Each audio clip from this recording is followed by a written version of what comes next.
Mein Sicherheitsgurt war am Ende und da habe ich zum Uli gesagt, Uli, ich brauche so einen neuen Gurt her, wo hast du die Schnallen her? Er sagt, du, die Schnallen sind ganz schlecht zu bekommen. Wir haben zwar die Firma noch, die war in der Oberlausitz angesiedelt, die haben Fallschirme hergebaut. Da hat er zu mir gesagt, weißt du was, lass dir doch mal was einfallen, konntest du doch mal was. Und wer mich kennt, weiß, dass das Startzeichen ist. Und da hatte ich in diesem berühmten Jahr 84, zwischen Weihnachten und Neujahr Langeweile, war dick und rund gefressen, da habe ich mich hingesetzt, da habe ich gemacht, wie müsste der Gurt sein. Da habe ich ein Buch gehabt von Niki Lauda, das hatte ich mir illegal besorgt, da wurde ein Sicherheitsgurt abgebildet, da hat der Drehverschluss. Da habe ich mir gedacht, wenn du jetzt den Drehverschluss nachempfindest, da könnte es sein, dass wir damit patentrechtlich Probleme bekommen. Da habe ich mir gedacht, du musst ein neues System, und da bin ich auf das Nockensystem gekommen, also ein Hebel, der nach oben kippt, den man um 90 Grad kippt, und damit werden die Gurte frei. Hier ist alte Schule,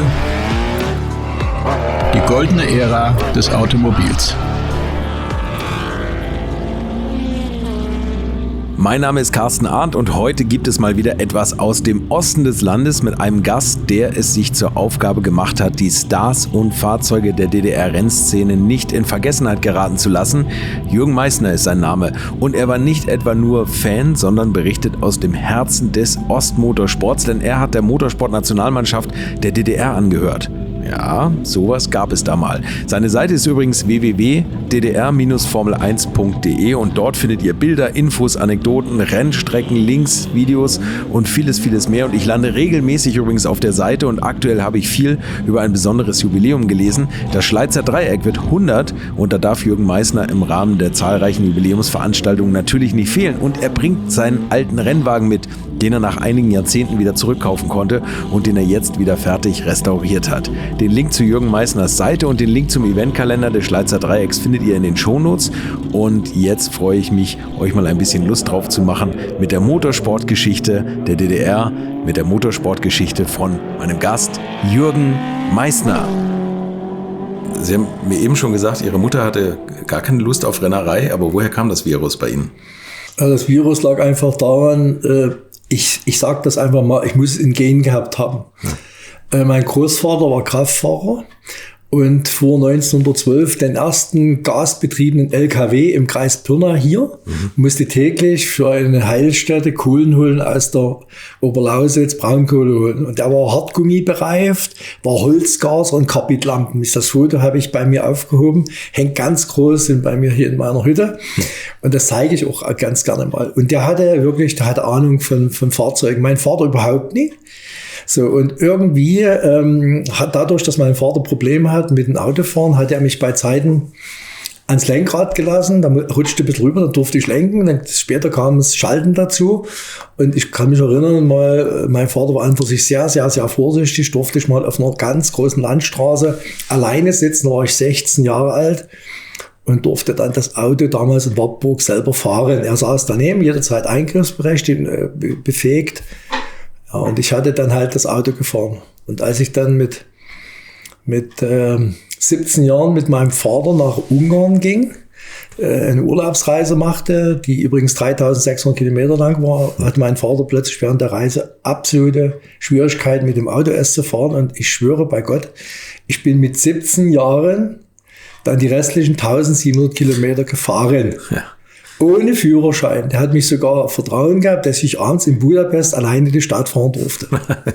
Und das Ganze, sagen wir mal, das hat natürlich eine Flamme in mir entwickelt. Zu dem Fahrzeug selbst, damals für mich unerschwinglich. Also habe ich dann erstmal über Studentensport das Judo gemacht, habe dann einen Meistergrad gehabt und kurz vor der Weiterentwicklung habe ich also den Meniskusriss gehabt. Dann war meine sportliche Karriere zu Ende und dann habe ich mir überlegt, was machst du denn jetzt? So, und dann habe ich mir gedacht, Mensch, was gibt doch Motorsport, fängst mit Rallye an. Und da habe ich halt Rallye-Fahren angefangen. Das hat mir so Spaß gemacht. Wir waren auch relativ schnell erfolgreich. Ich hatte einen Moskwitsch, das kann man sich gar nicht mehr vorstellen, mit so einer Taiga-Schaukel, wie man sie gerne nennt, der wirklich weich war, Rallye zu fahren. Und ich hatte einen sehr guten Co-Piloten, der dann später DDR-Meister mit einem anderen Kollegen wurde. Und dann sind wir 1980 an die Grenzen gekommen. Wir waren fahrerisch mit Co-Pilots so gut, Aber das Auto ging nicht schneller. Was war das für ein Motor oder was kann man da so an technischen Daten? Naja, ein 4-Zylinder, 1500er Moskvitch-Motor. Also wenn man das so anguckt, das Schlimmste war das Fahrgestell. Der Motor war ja nicht schlecht, aber das Fahrgestell halt sehr weich, wie das die Russenautos generell waren. Das waren ja so Lizenzen von irgendwelchen amerikanischen Limousinen, sage ich mal, abgekupfert. Ne? Und wenn man sich ins Auto reinsetzte, dann hatte man das Gefühl, man sitzt auf der Hollywood-Schaukel. Das ist natürlich für den Motorsport überhaupt nicht, braucht man ein hartes Fahrzeug. Ja, und just in diesem Moment, wo ich dann also auch an der Grenze war, starb mein Vater, hinterließ mir ein Polski Fiat. Das war damals das Westauto hier. Ja. Jetzt hatte ich 2 Autos und dann hat meine Mama zu mir gesagt, kurz bevor sie dann also später nach dem Westen gegangen ist, ich gebe dir das Auto von Papa, aber wenn du damit Rallye fährst, dann kriegst du das nicht. So, und der Polski Fiat war natürlich das Auto gewesen. Hat die beste Basis, ne? Ja. Also habe ich Zähneknirschend überlegt, was machst du? Und ein Freund war gut bekannt mit dem Uli Melgus und hat gesagt, weißt du was, machen wir ein Gespräch mit Melgus. Der ganze Rallye-Sport, das ist doch alles Mist, hat er gesagt. Rede mal mit dem Uli. Da hat er einen Termin mit ihm gemacht, dann habe ich mir ein Notizbuch genommen, also alles, wie sie es hier liegen haben, A4, bin zum Uli hin, habe mich hingesetzt, das Buch aufgeschlagen, da guckte der schon verdutzt, was machst du denn? Sondern ich notiere mir alles. Das hatte er noch nie erlebt, dass jemand zu ihm kommt und Notizen macht. Das war aber so meine Art und Weise, weil ich wollte diesen Mann nicht zweimal fragen müssen wegen demselben. Und da hat er mir erzählt, dass das und das auf geht. Da habe ich mir gesagt, Mensch, wo kommt denn das ganze Geld her? Und da sagte er, wenn du selber viel Leistung bringst, dann ist es gar nicht so teuer. Und ich habe damals gedacht, Rennsport, obersten 10.000 kommst du nie hin. Das war eine Fehleinschätzung. Denn wenn man selber Leistung einbringt in den Sport, dann hat es den Vorteil, dass man eine Gegenleistung erzeugt. Was ja später durch meinen Sicherheitsgurt auch gezeigt hat. Ja, stimmt. Und und da habe ich dann gesagt, okay, und da habe ich dann mein Moskvitch verkauft. Ich glaube für 20.000 Ostmark. Das war viel, viel Geld. Naja, ich hatte einen Fan gefunden, der war ja nun im Rallye-Look gespritzt. Da gab es Fans mit Überrollbügel drin. Die wollten sowas Ding haben, damit angeben können. Da habe ich also viel Geld gekriegt und habe mir für 13.000 Ostmark einen gebrauchten Rennwagen in Leipzig gekauft. Der stand da, hatte nichts mit Melgus seinen Highspeed-Autos zu tun, aber es war erstmal da. So bin ich dann hingekommen und musste dann über die verschiedenen Etappen dann die Berglizenz machen, dann kriegte ich die Rundstreckenlizenz, LK2 und dann weiter über die LK1 bis zur Nationalmannschaft. Und das war aber schon ein Formelrennwagen oder Tour? Das war ein Formelrennwagen, ein sogenannter HTS. Also HTS heißt Hartmut Tassler Schicoli, den hat der Hartmut Tassler damals, ich will nicht sagen erfunden, aber entwickelt. Das war auch der erste mit dem Lademotor und der war schon ein bisschen aufgehübscht. Der hatte nicht die alte Karosse drauf, sondern hatte schon die MT-77 Karosse, also von außen sah aus wie ein MT-77. Aber drunter war er eben mit Vierkant-Rohrgestell, also verwindungssteif war er nie besonders. Aber für mich erstmal Bergrennen zu fahren, um diese Rundstreckenlizenz zu kriegen, weil das war Pflichtprogramm, hat er gereicht. Und von der Größe kann man das so mit so einem Formel V oder so vergleichen? Ja, ungefähr so, ja. Das sind so wir haben gerne immer früher gesagt, um ein bisschen anzugeben, ja, was ist denn das für eine Formel? Guckt euch Formel 3 an, ungefähr so ist es. Also so haben wir gegenüber, sagen wir mal, Leuten, die jetzt aus dem westlichen Ausland gekommen sind, überhaupt keine Vorstellung hatten, da haben wir Formel 3 gemeint. Naja, aber optisch ist es ja auch nah dran. Wieso? Und ehrlich gesagt sind die auch ganz schön nach vorne gegangen. Ich glaube, die Autos haben 400 Kilo oder was gewogen. Pflichtgewicht war 420. 420, ja. So, das haben nur wenige hinbekommen, weil die haben dann wirklich das letzte Quäntchen aus Aluminium gemacht. Die haben Schrauben ausgebohrt, also praktisch nur noch Hülsen gewesen und solche Dinge mehr und waren dann selber sehr, sag mal, vom Gewicht her niedrig angesiedelt. Sieh mal Kessler, der stand jetzt neben mir auf dem Foto, der geht mir bis zur Schulter. Also wiegt der heute mal, lassen Sie mich nicht lügen, 65 Kilo. Ja, okay. So, ich wiege prachtvolle 100 Kilo, wie das immer so war. Ne? So alleine schon dieser Vortrieb. So, wenn es dann in dem Auto drin sitzt, hat er schon gerechnete PS mehr. Und wenn der dann noch ein Auto hat, was das Mindestgewicht erfordert, so, dann kommt dieses Minigewicht an Mensch rein, dann sind sie schon mal mit sagen wir mal, guten 10 PS im Vorteil. Das kommt hin. Wie viel PS hatten die Autos? Ja, also das ist verschieden. Also wir haben sie ja dann im Laufe der Zeit tunen dürfen.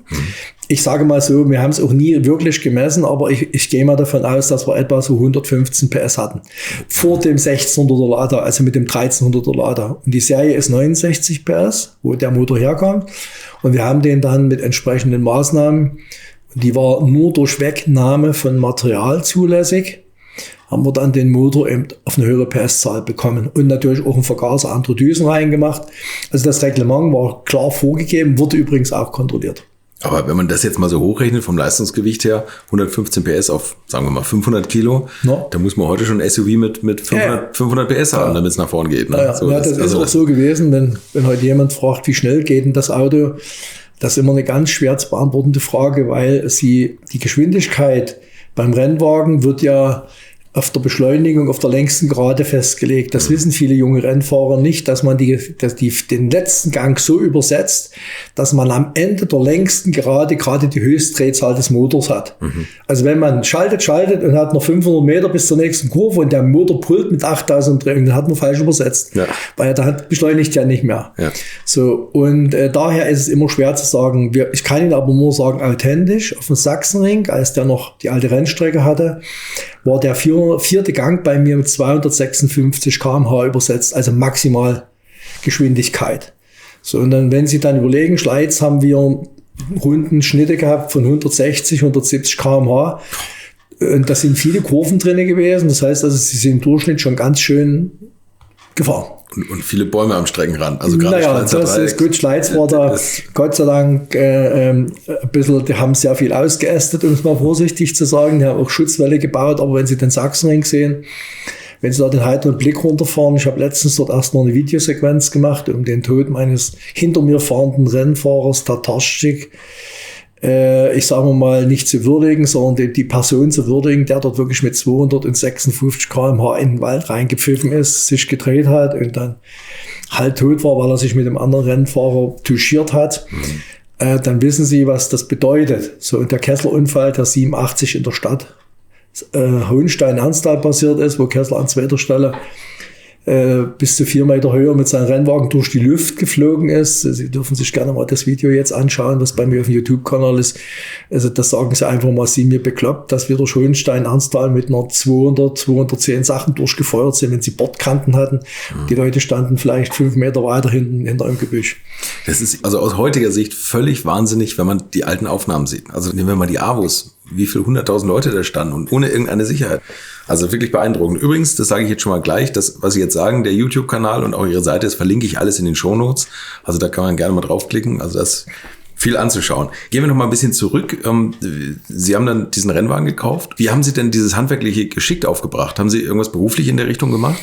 Also ich habe Informatik studiert, war aber schon handwerklich begabt. Ich habe bei Zeiten mit dem Großvater gebastelt. Mein Vater war Ingenieur, Elektroingenieur. Wir haben sehr viel zu Hause. Gerade in der DDR mussten wir sehr viel selber basteln, bauen, reparieren. So, und ich muss dazu sagen, das hat mir auch gefallen. Also ich habe sehr wohl gerne kreativ im Kopf was entwickelt, was ich dann umgesetzt habe. Und das ist mir natürlich im Rennsport zugute gekommen. Und durch den Rallye-Sport habe ich natürlich vieles auch selber machen müssen. Ich habe zum Beispiel mal den Motor selber gewechselt bei Schneestreiben. Ich habe eine Hinterblattfeder gewechselt im Schnee. Da lag ungefähr 20 Zentimeter Schnee. Bin ich unter das Auto gekrochen, eine Blattfeder gewechselt. Auf der Straße. Also wenn man sich das überlegt, also da kommt man schon dann dazu zu sagen, geht nicht, gibt's nicht. Was übrigens dann auch mein Lebensmotto geworden ist.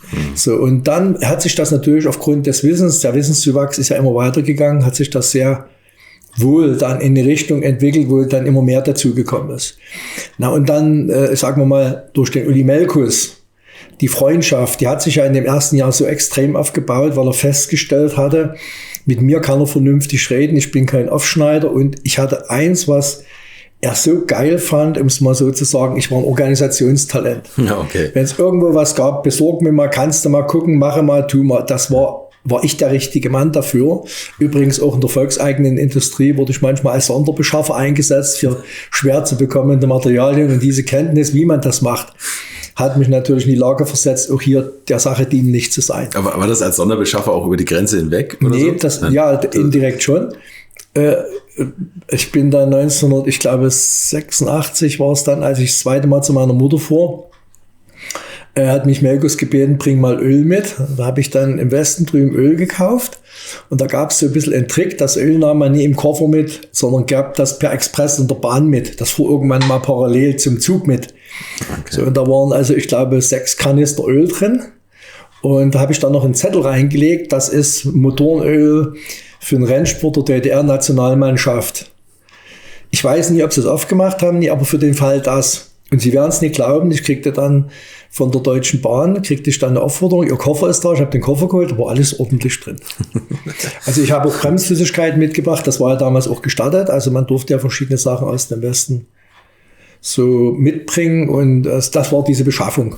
Okay, ja. Also Öl war kein Thema. Welches Öl war denn besonders so Castrol, wir haben Castrol gehabt. Ja, okay. Marke fragen Sie, ich habe es aufgeschrieben, Marke weiß ich jetzt aber nicht mehr, wenn das jetzt keine Werbung ist, aber das ist gerade wurscht. Also wir haben sehr lange her. Ja, ist auch wurscht. Ja, wir können nur sagen Minolöl, was sich auch übrigens Castrol nannte. Nein, aber das war so. Ja, das nochmal zum handwerklichen Geschick zu kommen. Ich hatte dann also durch die Freundschaft zum Uli Melkus, und da war ja der Bernd Kasper mit in diesem Duo drin, die beiden haben ja zusammen ihre Autos geschraubt, die waren ja identisch. Die haben sich auch immer alles verraten, haben selber entwickelt, weil Kasper war auch Maschinenbauingenieur.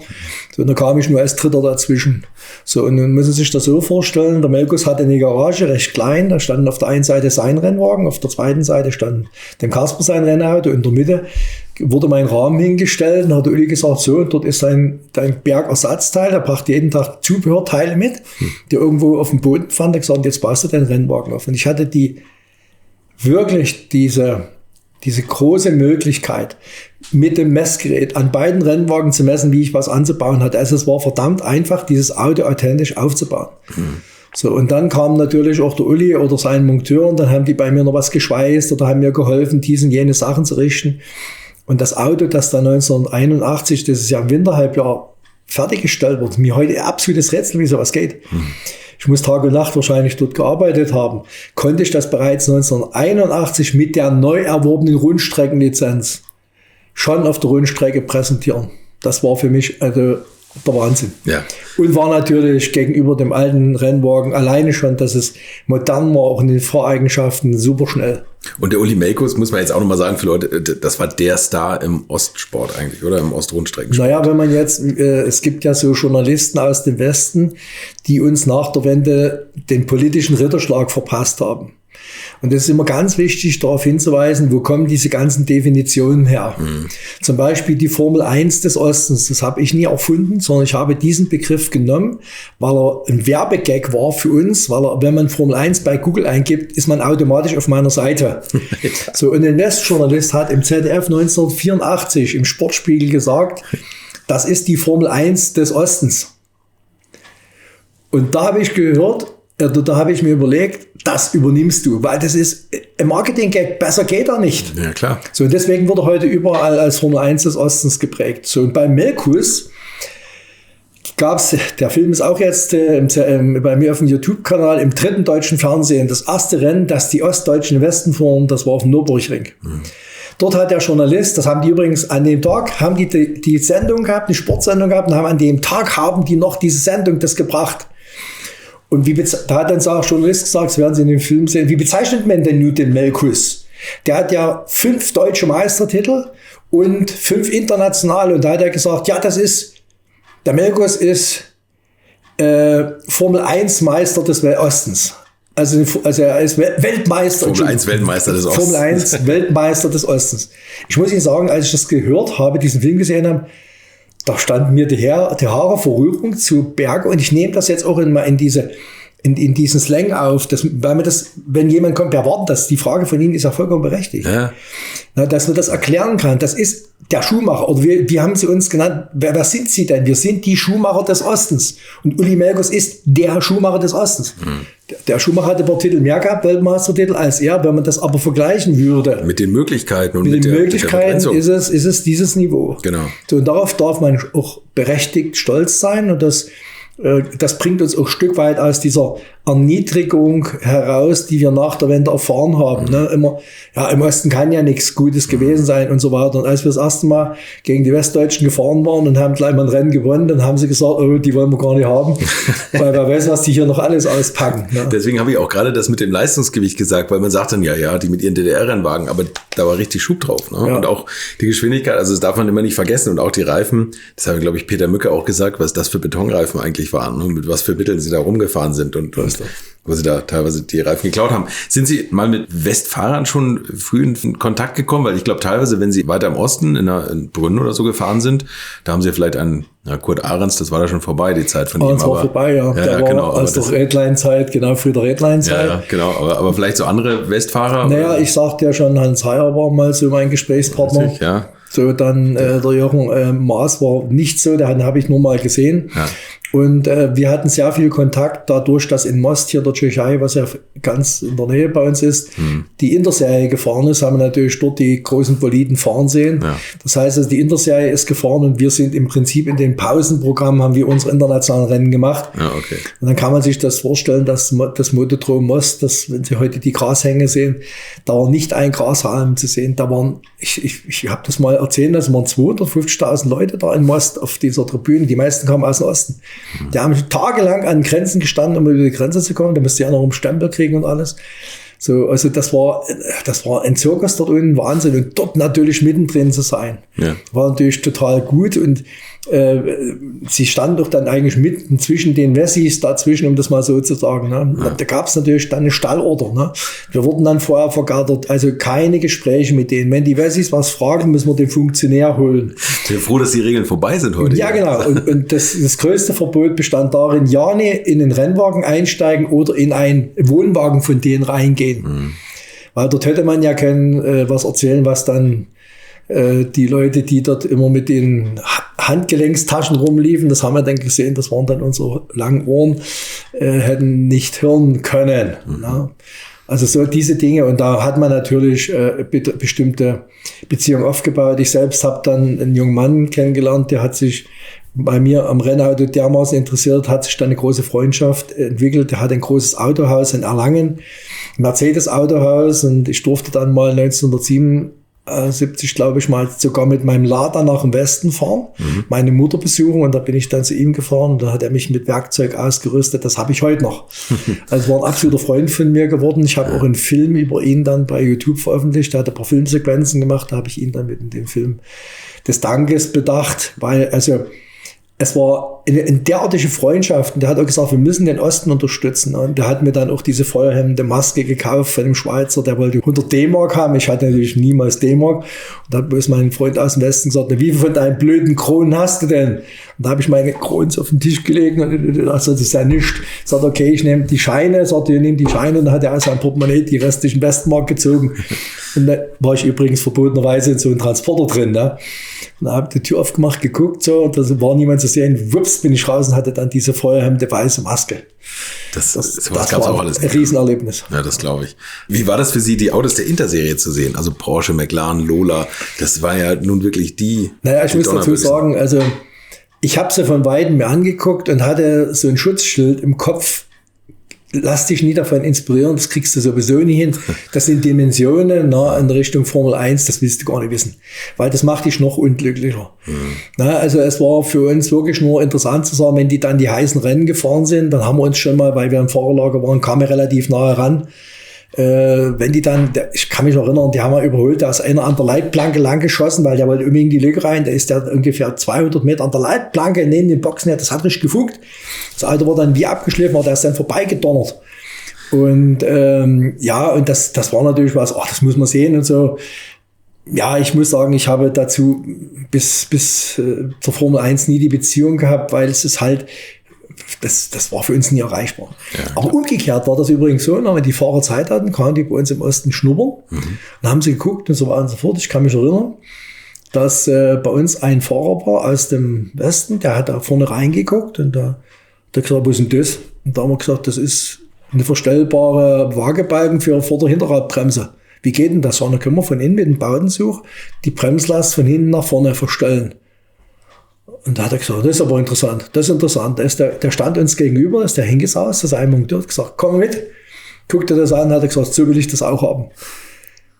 Da haben wir gestaunt. Das war einfach eine ganz simple Erfindung, dass man eben mittels einer verstellbaren Gewinde dann Vorder- und Hinterrad, Achslast, weil ja 2 Bremskolben drin waren, Hauptbremszylinder, verstellen konnte, hatten die nie drauf. Also die haben es zwar gehabt, aber die Verstellmöglichkeiten, das vom Cockpit zu machen während des Rennens, wenn sich die Bedingungen verändern, Das war für die neu. Okay, also Da haben wir so ein richtig Waagebalgensystem heißt das, ne? Bitte? Waagebalgensystem, ja. genau so ist das. Das kann man uns dann gerne mal im Auto ansehen. Da haben sie vorne weiter nicht als einen Bautenzug, den sie drehen und dann verschieben sie übers Gewinde diese Lasten.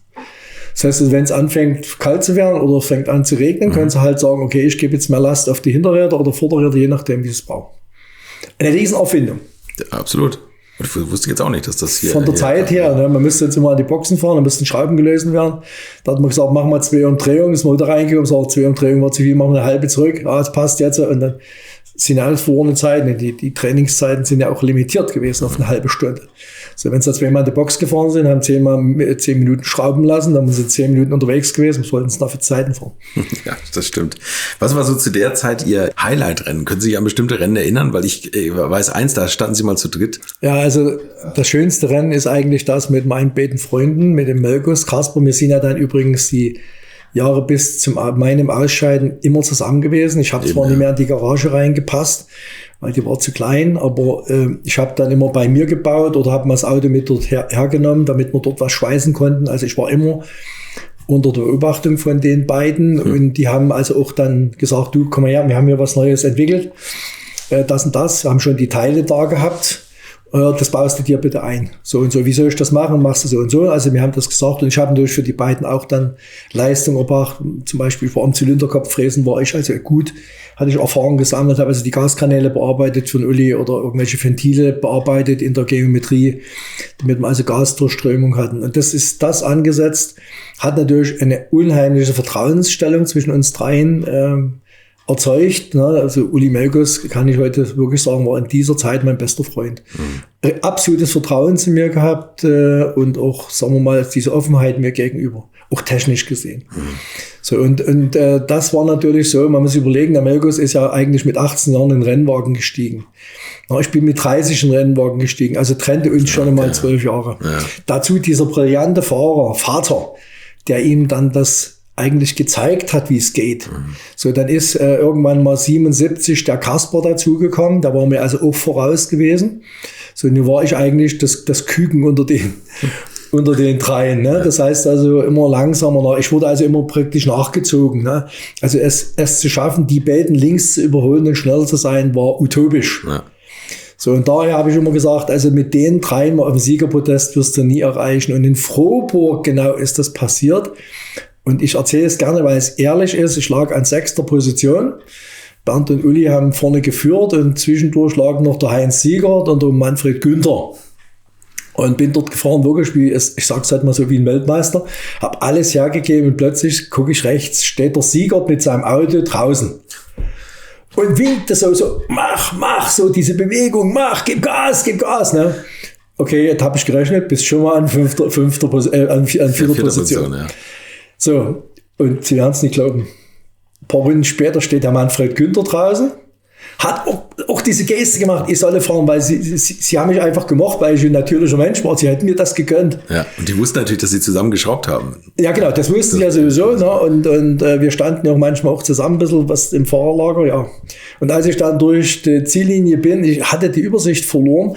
Ich kann nicht mal sagen, ob mein Monteur eine 3 gemacht hat mit dem Punkt hin, weil das ist ja die Kennzeichnung gewesen. Wo bist denn du? Jedenfalls bin ich durch die Ziellinie gerast, bin meine Auslaufrunde gefahren. Ich wusste noch, mein Monteur kam hergesprungen, drückte mich an meinen Helm, schüttelte mich durcheinander. Ich dachte, was ist denn jetzt passiert? Dann habe ich erst meinen Helm abgemacht. Ja, du bist Dritter gewesen nach dem Bernd und Uli. Ich sag, das ist jetzt nicht dein Ernst. Sag doch. Und dann sind wir beide eben auf dem Siegerpodest gestanden und das war für mich so eine tolle Geschichte. Und wir drei haben uns wirklich füreinander gefreut. Und das ist aber nie wieder passiert. Hat Ihnen der Uli Melkus mal anfänglich Fahren beigebracht so ein bisschen? Also dass er mit Ihnen mal irgendwie so Testfahrten gemacht hat? Also ich muss sagen, es gab eine Begebenheit, als ich diesen neuen Rennwagen hatte. War ein Training für die Nationalmannschaft in Most angesetzt. Das war relativ zeitig im April. So, und ich hatte ja noch nicht ich hatte zwar die Rundstreckenlizenz LK2 gerade bekommen, aber bin noch nie Rundstrecke gefahren. Und da hat der Melkus gesagt, Mensch, lass doch den Meißner mit dem neuen Auto mitkommen. Ich sage, das stört doch nie, wenn der dort ein paar Runden fährt und trainiert. Und da hat die Kommission gesagt, okay, der soll mitfahren. Also bin ich mit meinem Rennwagen, wir waren damals in Poznan, das ganz neu aufgebaute Motodrom, das war übrigens das erste im Osten. So, und dort sind wir unsere Runden gefahren. Und damals musste ich jetzt die zweite Vergaserstufe zumachen, damit ich weniger PS hatte als Neuling. Dort musste ich das aber nicht machen, also habe ich das Rennauto auf volle PS gestellt und bin dort rumgefahren. Und ich weiß nur noch, wie der eine Kommissar immer auf die Uhr guckte, und wenn ich dann reingekommen bin, sagte er, sieht schon sehr gut aus. Und dort habe ich sage und schreibe an diesem Tag über 40 Runden gefahren. So ein Training. Das könnt ihr euch vorstellen, das habe ich nirgendwo wieder gehabt. Und jetzt kommt der Witz. Ich habe dann immer gesagt zum Uli, wenn ich drinnen bin, Uli, tu mir mal einen Gefallen. Wenn du von hinten kommst, hast du mal 1-2 Runden Zeit, ich möchte mal gerne hinter dir herfahren. Und da hat er zu mir gesagt, mache ich, aber eins sage ich dir, wenn du merkst, und ich werde immer schneller werden, dass du nicht mehr mithalten kannst und das abreißt, sei nicht zu ehrgeizig und versuche mir zu folgen, sonst bist du draußen. So, und der Uli hatte damals diesen wunderschönen signalfarbenen roten Helm auf, und habe ich im Rückspiegel geguckt, jetzt kommt er. Also habe ich schon mal langsam beschleunigt, so auf volle PS, die ich hatte, ne? Dann macht's, war der an mir vorbei. Das kann man sich heute nicht mehr vorstellen. Ja? Ich war am Limit und der pfiff an mir vorbei, und dann nahm sofort das Gas weg. So, und dann bin ich mit ihm die ganzen Nulllinien, man nennt das Nulllinien oder Ideallinien gefahren. Hat er mich 2-3 Runden gezogen, bis er gemerkt hat, okay, jetzt machst du mal ein bisschen schneller, und es passierte, was passieren musste, aber weg. Aber dieses Ideallinienfahren, 3 Runden lang hinter dem Meister, das war genial. Und das hat mich natürlich sofort in den ersten Jahren mit der Rundenstreckenlizenz nach vorne katapultiert. Und keiner wusste, dass ich schon 40 Runden im LK1-Auto eigentlich, wenn man das so auf dem Buckel hatte, und schon trainieren durfte. Ja, okay. Und das war eigentlich sein Giveaway an mich. So, und das nächste, was er gesagt hat, wenn du da drinnen sitzt in dem Rennwagen, das erste, was du dir als Ziel setzen musst, lass dich nie überrunden. Ist mir auch nie passiert. Und das zweite ist, fahr immer langsam hinter uns her, aber wenn es abreißt, stecken die Hörner raus. Schnell fahren kommt von alleine. Und die nicht das eingehalten haben, da hat er mit dem Finger nach oben gezeigt, die sind alle da oben. Hat er recht gehabt. Hat er recht gehabt. Das kann man sich auch heute noch zu eigen machen, wenn man Nordschleifen-Touristenfahrten fährt übrigens. Genau. So da sieht man das ja auch so manchmal, wenn Leute es ein bisschen übertreiben. Wie ging das dann weiter? Also ich meine, dann kamen ja auch gleich relativ schnell die großen Erfolge eigentlich, oder? Naja, ich hatte dann, wie gesagt, durch meine beiden Coaches, kann ich so heute gerne sagen, hatte ich natürlich erstmal technisch das immer auf dem besten Stand befindliche Auto. Ja. So, und natürlich war ich intelligent genug, das zu machen, was der Uli gesagt hat. Nie einfach zu sagen, ach, lass den reden. Ich versuche es anders. Nee, ich habe einfach gehört, was er gesagt hat, und ich probiere das. Also auch gegen mich selber manchmal, ne? Gegen mein eigenes Ego. So, und dadurch sind natürlich die Erfolge auch gekommen. Und das ging ratzfatz, ne? Dass ich dann 84 schon in der Nationalmannschaft war, wenn man sich überlegt, 80 angefangen, 84 Nationalmannschaft. Das war natürlich schon ein Stich. Dort habe ich natürlich dann auch Lehrgeld bezahlt. Also von wegen kleine gegen die Russen oder die Tschechen dort vorne zu fahren. Das war eine Utopie. Da habe ich mich auch erstmal in den letzten Startreihen befunden. Aber das Gefühl zu haben, ne, wie die Tschechen fahren, was ist das für eine Kultur alles, ne? Das gab ja alles einen Wissenszuwachs in mir. Und das habe ich natürlich auch bewusst eingesetzt. Ich wusste auch, man müsste gegenüber denen keine Angst haben, weil die müssen auch mal ausweichen, wenn man kommt. Na, und dann habe ich natürlich jedes internationale Rennen, was mir angeboten worden ist, mitgenommen, um mich dort zu positionieren. Also es ist ja immer so ein bisschen so ein Spannungsverhältnis zwischen Sozialismus und Motorsport eigentlich. Der Peter Kirchberg, der hat das auch gesagt, dass das eigentlich immer so ein Paradoxon ist. Aber es gab eine Nationalmannschaft, wo quasi die DDR die besten Rennfahrer zusammengestellt hat. Wie viele Leute waren das? Also so etwa, sagen wir laut Reglement gingen nicht mehr als 19 Autos, weil wir hatten den Startnummerspiegel von der 80 bis zur 99. Das war international festgestellt. Also wenn man heute alte Fotos sieht von internationalen Rennen, können Sie ganz schnell zuordnen, woher kam der Fahrer. Okay. So, hey, das ist ein Russe, woran erkennst du das? Der hat eine 50er Nummer. Oder eine 23 ist ein Tscheche. Die Tschechen hatten 20 bis zur 39. Und dann die Russen darüber. Also es gibt bei mir auf der Website auch diesen Startnummernspiegel für die Ungarn, für die Rumänen und Polen. So, und daher kam diese Zusammenhänge halt. Und was hieß das, in der Nationalmannschaft sein? Also war das dann Hauptberuf oder mussten Sie... Nee, das war genauso Amateurberuf. Im Gegenteil, war noch anstrengender, weil sie mussten ja die nationalen Rennen fahren, um Punkte für die Meisterschaft zu fahren. Und dann kriegten sie ja noch die internationalen Rennen dazu. Da konnten sie natürlich Nein sagen, mussten dort aber auch erfolgreich sein, denn jeder wollte diese sogenannte internationale Lizenz haben. Na, das ist wie der Ritterschlag, das ist wie, wie sagten früher, hat man gesagt, die goldene MX. Na, so ungefähr muss man sich vorstellen, also da haben wir auch drum gekämpft. Und die war natürlich wieder auch an bestimmte politische Gegebenheiten gebunden. Man musste also linientreu sein, man durfte keinen Mist machen in dieser politischen Sache. Deswegen war ich auch hoch gefährdet durch meine Mutter. Aber eben, ich habe das also muss man vielleicht kurz dazu sagen, Ihre Mutter ist in den Westen gezogen. Genau, so ist das. Hat ab 1970 dort gelebt, konnte mich also sehr gut unterstützen. Zwar nicht für den Motorsport direkt, aber ich hatte dann also auch ein paar Westmark, konnte mir also auch dann das Öl kaufen, Bremsflüssigkeiten kaufen. Konnte mir einen Helm kaufen, der übrigens aus dem Westen auch zugelassen war, weil die DDR-Produktion nicht in der Lage war, internationale homologierte Helme zu produzieren. Also durfte man den aus dem Westen haben. Ja, okay. So, das waren so die Dinge. Aber alles andere musste ja aus der Produktion der sozialistischen Länder kommen. Da hatte man ja keine Chance, was anderes einzusetzen. Und Teile konnte man aber tatsächlich auch aus den anderen Ostblockstaaten irgendwie bekommen. Also naja, das wurde ja genau, dadurch, dass es aus der Produktion der Großserien des Ostblocks kommen musste, war man natürlich an bestimmten Dingen limitiert. Also die Russen bauten nun mal den Lada, der 1300 Lada war für mich heute noch ein total sehr guter Rennmotor, weil er kurzhubig ist mit einem entsprechenden Durchmesser. Also das Ding ist wirklich super gegangen. So die verschiedenen Teile, Trabantteile, Hauptbremse, Trabant, hintere Bremszangen vom Polski Fiat, Kupplungsscheibe von einem Multicar, also von so einem kleinen Transporter und. Also man kann das fortführen, Getriebe, Außenhaut vom Wartburg. Also ich habe noch nie eine Liste gemacht, wo ich mal alles aufgeschrieben habe, aber jetzt durch meine Restauration des Autos habe ich mir eine Liste gemacht, die genau aufschreibt, was habe ich wann wo gekauft, was hat es gekostet. Ja. So, jetzt kann ich also genau nachvollziehen noch, woher auch damals die Teile gekommen sind. Wie ist denn das, wenn Sie jetzt so ein Auto aufbauen? Kommt man an die Teile gut ran oder ist das schwierig? Na, es gibt Teile, also sagen wir mal so, der Rohrrahmen ist ganz einfach zu machen. Sie müssen bloß eine Schablone haben, wie Sie ihn herstellen. Das Rohr gibt es zu kaufen, müssen zusammenschweißen. Ja. So, das wäre überhaupt kein Problem. Oder die ganzen Lenkersysteme. So, alles, was Lenkungsteile sind, ist vom Trabant zum Beispiel, Trabantlenkung auseinandergesägt, zusammengeschweißt, in eine Welle neu gedreht. Würden sie heute auf jeder CNC-Maschine hinbekommen. Einzige neuralgische Punkte sind halt die Achskörper. Die sind aus Magnesium gewesen. Die haben die Tschechen für uns gegossen. So, an die kommt man schlecht ran. Man müsste also dann wieder eine Gießerei finden, die sagt, okay, wir gießen da mal eine Serie nach. Ob das nun sinnvoll ist oder nicht, weiß man nicht. Dann ist es aber vielleicht besser zu fragen, verkaufst du mit deinem Rennauto und kriegst dann ein Original zusammen. Es gibt Teile, die werden schwer beschaffbar sein. Aber wie würde ich jetzt sagen, ohne jemand weh zu tun, wir Ossis wären pfiffig genug, um uns wieder was einfallen zu lassen, wie wir so ein Ding auch wieder aus dem Ganzen schnitzen, wie wir das vorher so gesagt haben.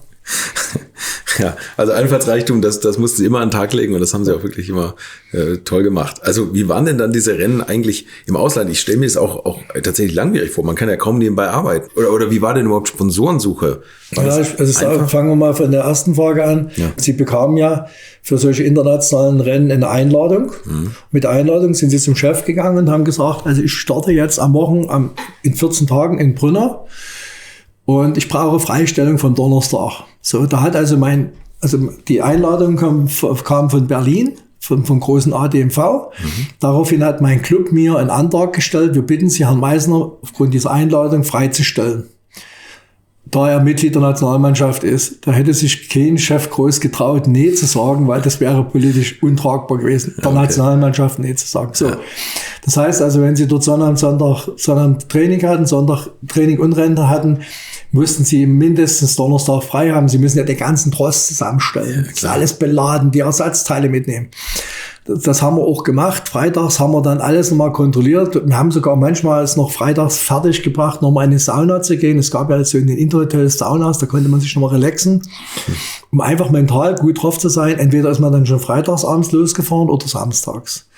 So, und diese Sachen sind natürlich dann auch von Kilometern her sehr weit gewesen. So, Sie müssen ja dann überlegen, dass Sie dort auch an der Grenze über den Zoll müssen. Die Geschichte mit dem Zoll, das ist eine Odyssee. Normalerweise hätten Sie müssen mit dem Rennwagen vor dem Grenzübertritt ein paar Tage her zur zentralen Zollstelle in Dresden fahren. Würde bedeuten, Rennwagen aufladen, den ganzen Zubehör mitnehmen, dort den Rennwagen abladen, alles zeigen, Rennwagen wieder aufladen, wieder herfahren, dann in der Garage wieder abladen, wieder aufladen und so weiter. Und da haben wir dann mit dem Zoll vereinbart, dass wir an der Grenze das machen. Das heißt, wir sind mit diesen Zollvormerkscheinen, sind wir an die Grenze gefahren und dann haben wir gesagt, hier, das ist das Auto und sagte, okay, da weiß ich noch, da war mal eine Zöllnerin. Wir sind immer über Baratal gefahren, da hieß es, die sind nicht ganz so strenge, die gucken nie nach, aber das war eine Zöllnerin und die sagte zu mir, was ist denn ein Nusskasten? Da stand drinnen Nusskasten, da stand drinnen 4 Satz Räder oder das und das, wurde auch diese wichtigen Teile aufgeführt, damit man sagt, man hat ja was mit. Ja, man hat ja dann noch andere Sachen mitgehabt, die man dort verscherbeln wollte.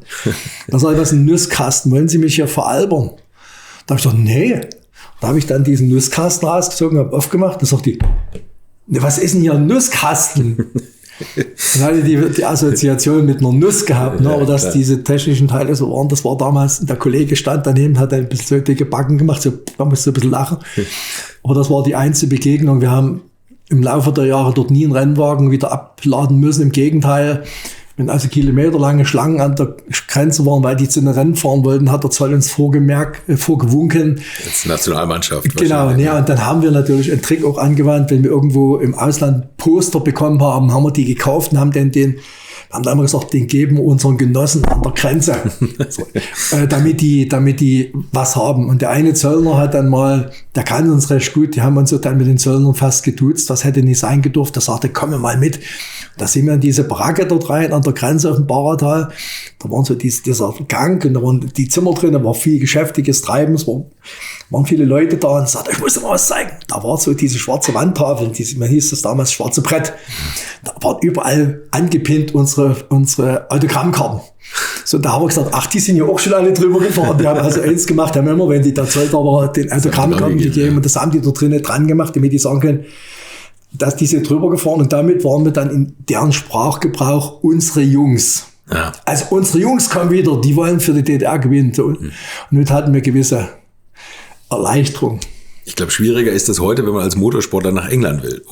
Das ist wahrscheinlich ungefähr genauso, ne? Seit dem EU-Austritt. Ja, Wahnsinn. Und Sponsoren? Sponsoren ist eine Sache, die müsste auf Eigeninitiative passieren. Aber man hat ja dann gemerkt, das Geld wurde sehr, sehr schnell alle. Ich habe 1000 Mark verdient, hatte eine Frau, Kind und eine Wohnung. Die kam zwar im Monat 56 €, das kann man sich nicht mehr vorstellen. Lebensmittel waren sportteuer, billig, aber dafür waren halt die Textilien teuer und diese sogenannten Luxusartikel. Also musste man schon nebenbei was verdienen. Und wenn man sich überlegt, ein Rad, damals kam 400, also eine Bereifung, 400 Ostmark. Und Sie haben 1000 verdient? Und ich habe 1000 verdient, das waren 1600. Ich musste da 2 Sätze haben, bei Regenreifen und Slicks. So, und da ist man also ganz schnell auf die Idee gekommen, ja, such dir Sponsoren. Ja, aber Sponsoren zu finden war ja nicht einfach. Wer hatte denn Interesse dran, in dem Ostblock Fahrenden zu bewerben? Ostdeutscher, es war ja überall Mangelwirtschaft. In Russland Mangelwirtschaft. Warum sollten wir jetzt, sagen wir in Russland, eine Werbung fahren, wo die sagen, wo man nicht liefern kann. Ja. So, und da musste man schon ein bisschen geschickt sein. Und dann habe ich dann durch einen Freund erfahren, du musst dann in den Antrag reinschreiben, dass das natürlich auch für Messen geeignet ist, also denen das in den Mund legen. So, und da habe ich dann bei der Arzneimittelfirma in Dresden, Kombinat Germet, einen Werbevertrag bekommen über 5.000 €. Und 5.000 genau, 5.000 D-Mark. Ostmark, man muss das immer wieder, ja, es ist schwierig. Ja, über Ostmark bekommen, der mich dann 4 Jahre begleitet hat. Im Übrigen, dieselbe Firma, die heute wieder meine Werbung trägt, weil das Produkt Sumavit, dieses Multivitaminpräparat, das gibt's noch und die haben jetzt wieder nach der Wende mein Auto gesponsert. Ach, wirklich? Und das gibt's auch noch, die Firma da?